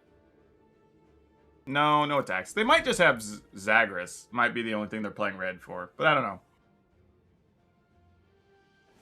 I don't know if I miss Whataburger. I mean, it'd be cool every once in a while, you know, but it's mostly all about honey butter chicken biscuits, so, you know. Alright, I really hate doing this. I really do. Oh, I can't because that's human. I should have left the zombie out there. I totally forgot. Oh, no. I could be in trouble now. That's a mistake. I should have kept the zombie. Should have just taken the 2 poison. Bought the Trample Gruul deck you made a couple months ago, and it's super solid. That's cool. Glad it's working for you. Man, that sucks. I could have already been way ahead in this game, and I screwed myself. And this is what I need. You know what I need? I need that the DJ Khaled meme. You just played yourself, because that's what I felt like. I mean, they don't want to put their Finn at risk, obviously. So, like, I'm just gonna attack. I mean, if they block, we get 3 life and a card. They probably have a backup Finn. Might be the problem here. Okay, that actually works out. I could get more cards out of it, but here this leaves me more options next turn. If I want to shoot something and attack or whatever, I get that option. Because now if they even played another thing, it's like, I can shoot it, we can attack, we can put a card on top. Oh yeah, now we've got the world at our fingertips here.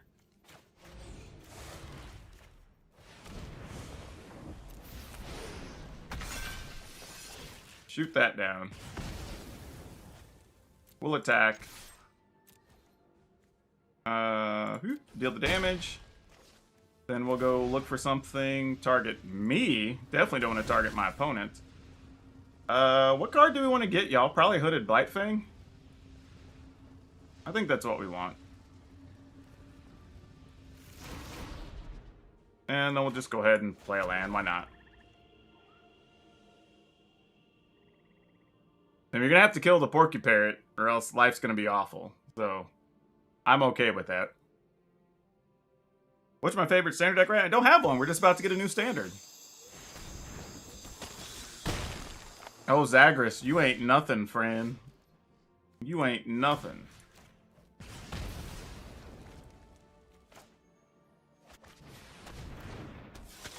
And then we're going to attack. And then I'm going to go put another Blightfang on top. And then I'll just double Blightfang next turn. Now that's gotta be GG's, right? Because that's gonna be a pile of damage just from creatures attacking. Yep, Porcuparrot, y'all. Porcuparrot, I'm telling you.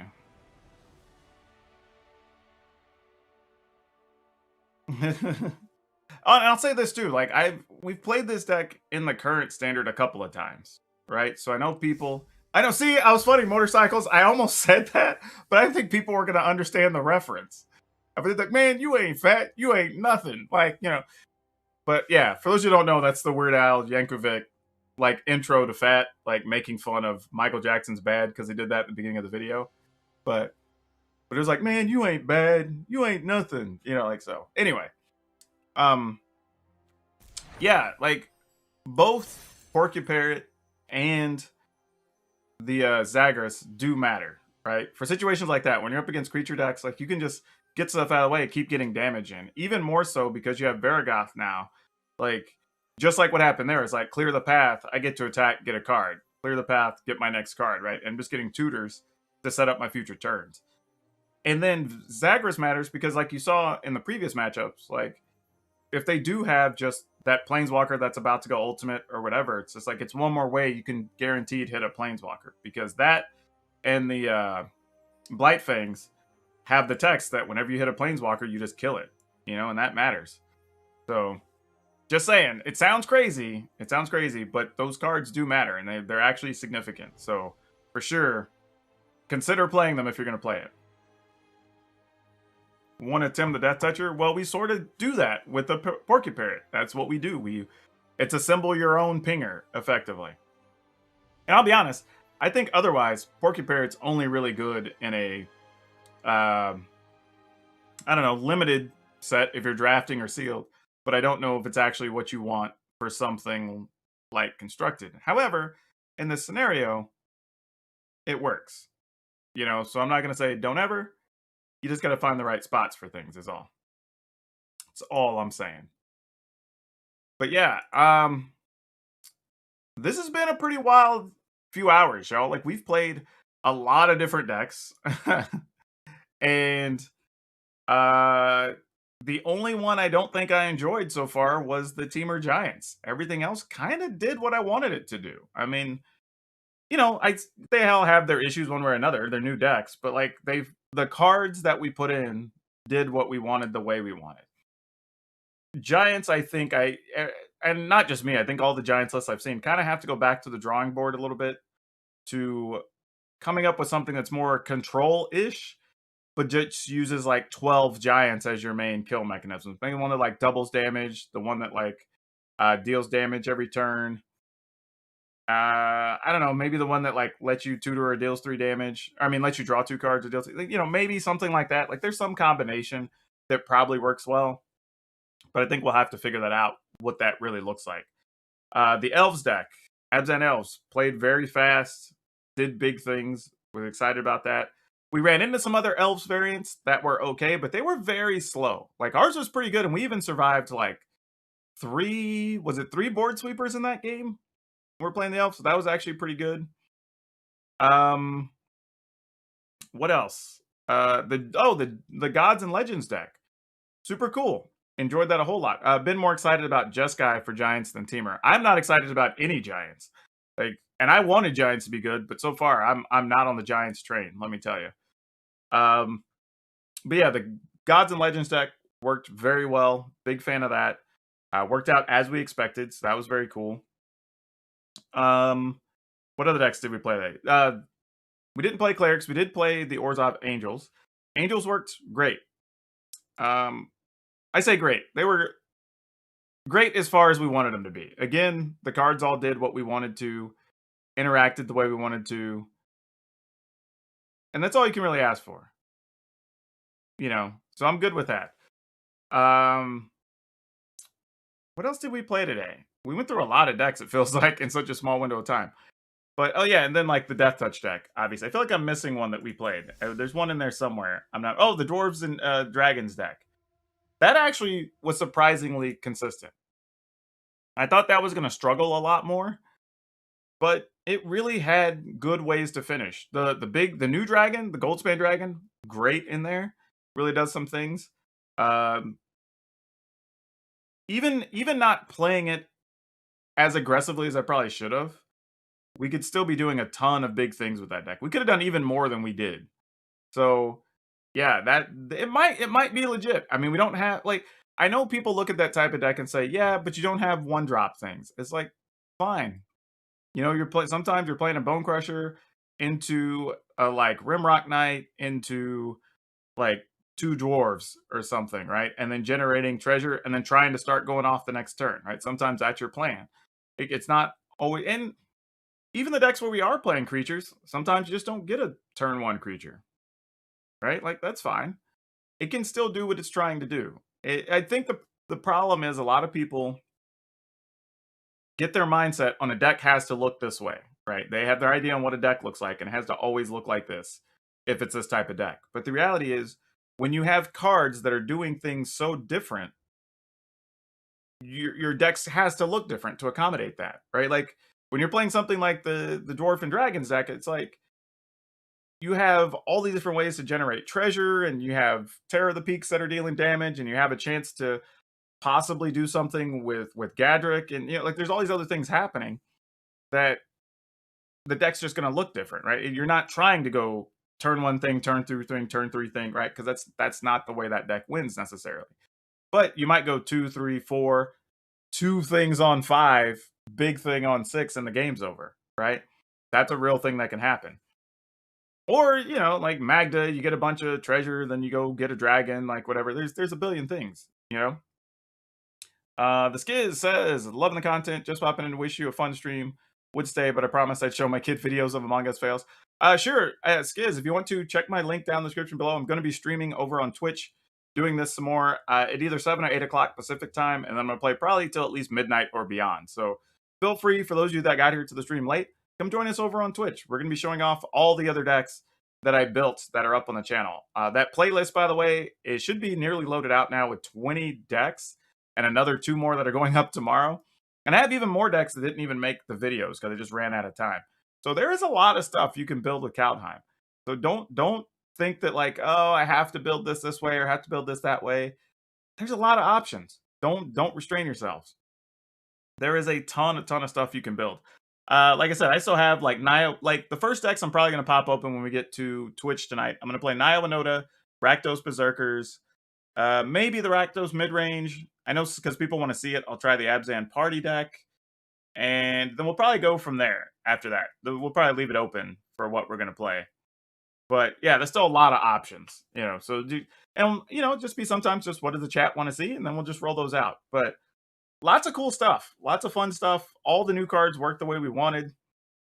And I will say, also very disappointed playing against the, I guess, Tybalt's whatever decks. Trickery, like, not impressed. I thought there was a chance they could be kind of insane, but they were okay.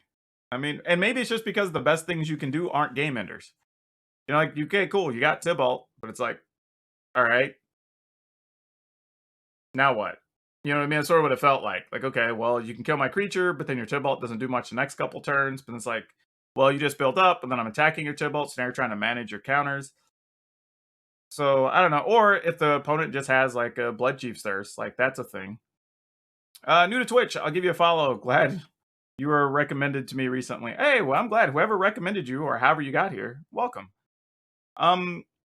Yeah, the Trickery, and then, again, we beat a Trickery deck where they got off 2 Trickeries, got double Tybalts, and got double Ugins, right? And that was still a win. So, I don't know.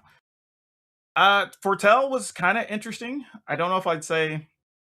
Oh, Dev from SBMTG. Hey, he sent a lot of people over. Yeah, I don't know how I feel about Fortell. It was nice. It was nice. I don't know if I want to play a Fortell deck, just full of Fortell cards. Those felt a little bit clunky. But again, I think we're still early, and all of us are trying to figure out the best way to use Fortell and the right builds. So I'm not going to say that like they don't have a chance to be good. They might actually still be really good. I just think right now the early versions aren't necessarily. But, I mean... we were playing the Angels deck. Even the one card we've got now with Foretell, like I did use it and it was relevant. So it had a payoff. Yeah, I don't know. I'm so far having a lot of fun set. I'm pretty impressed. Like there's a lot of good stuff you can do in this set so far. So yeah, check it out. There's gonna be people streaming all day. Like I said, those of you in the chat, if you just got here, I will be streaming on Twitch tonight, sometime between 7 and 8 Pacific time. I'm gonna hop back on. Unfortunately, I'm about to have to go record my podcast and then eat because human needs and all. And then after that, I'm gonna take a quick break and then I'll hop on and do some more streaming. Writing Regisaur is not in standard. Hasn't been for a while, actually. But yeah, as always, wherever y'all are watching, whenever you're watching, good morning, good afternoon, good evening, and good night. Please, for a little bit longer, even if you don't believe in it and you think it's stupid, please wear your mask, wash your hands, stay away from other humans. Hey, DNZ, welcome from Austria. Thank you. And we just want to get back to gaming and gathering, so let's just everybody behave, mind the rules, so we can get back to doing gamer stuff the way we want. And please, again, if y'all haven't checked it out, I have a podcast, Color of Magic. Links are in the description. Also, if you want to come follow me on Twitch, the link are in the description as well. We're going to be streaming again, doing more Kaldheim stuff tonight, probably around 8 p.m. Pacific over on Twitch. You can go over there and just follow. It doesn't cost you anything. And if you are already shopping with TCGPlayer, getting new cards or anything through Amazon, if you follow one of the links in the description, even if you don't buy the item that's linked, I will still get a small kickback as long as you're shopping within 24 hours of opening those URLs. So that's a way you can help me. Also, thanks for you that donated in the super chats. Much appreciated. Always helpful. Allows me to keep doing what I'm doing. And I don't want that to go unrecognized. But anyway, thanks for y'all for hanging out for these. I don't know. Was it like 4 hours? We did a bunch of streaming. We will see y'all this evening over on Twitch.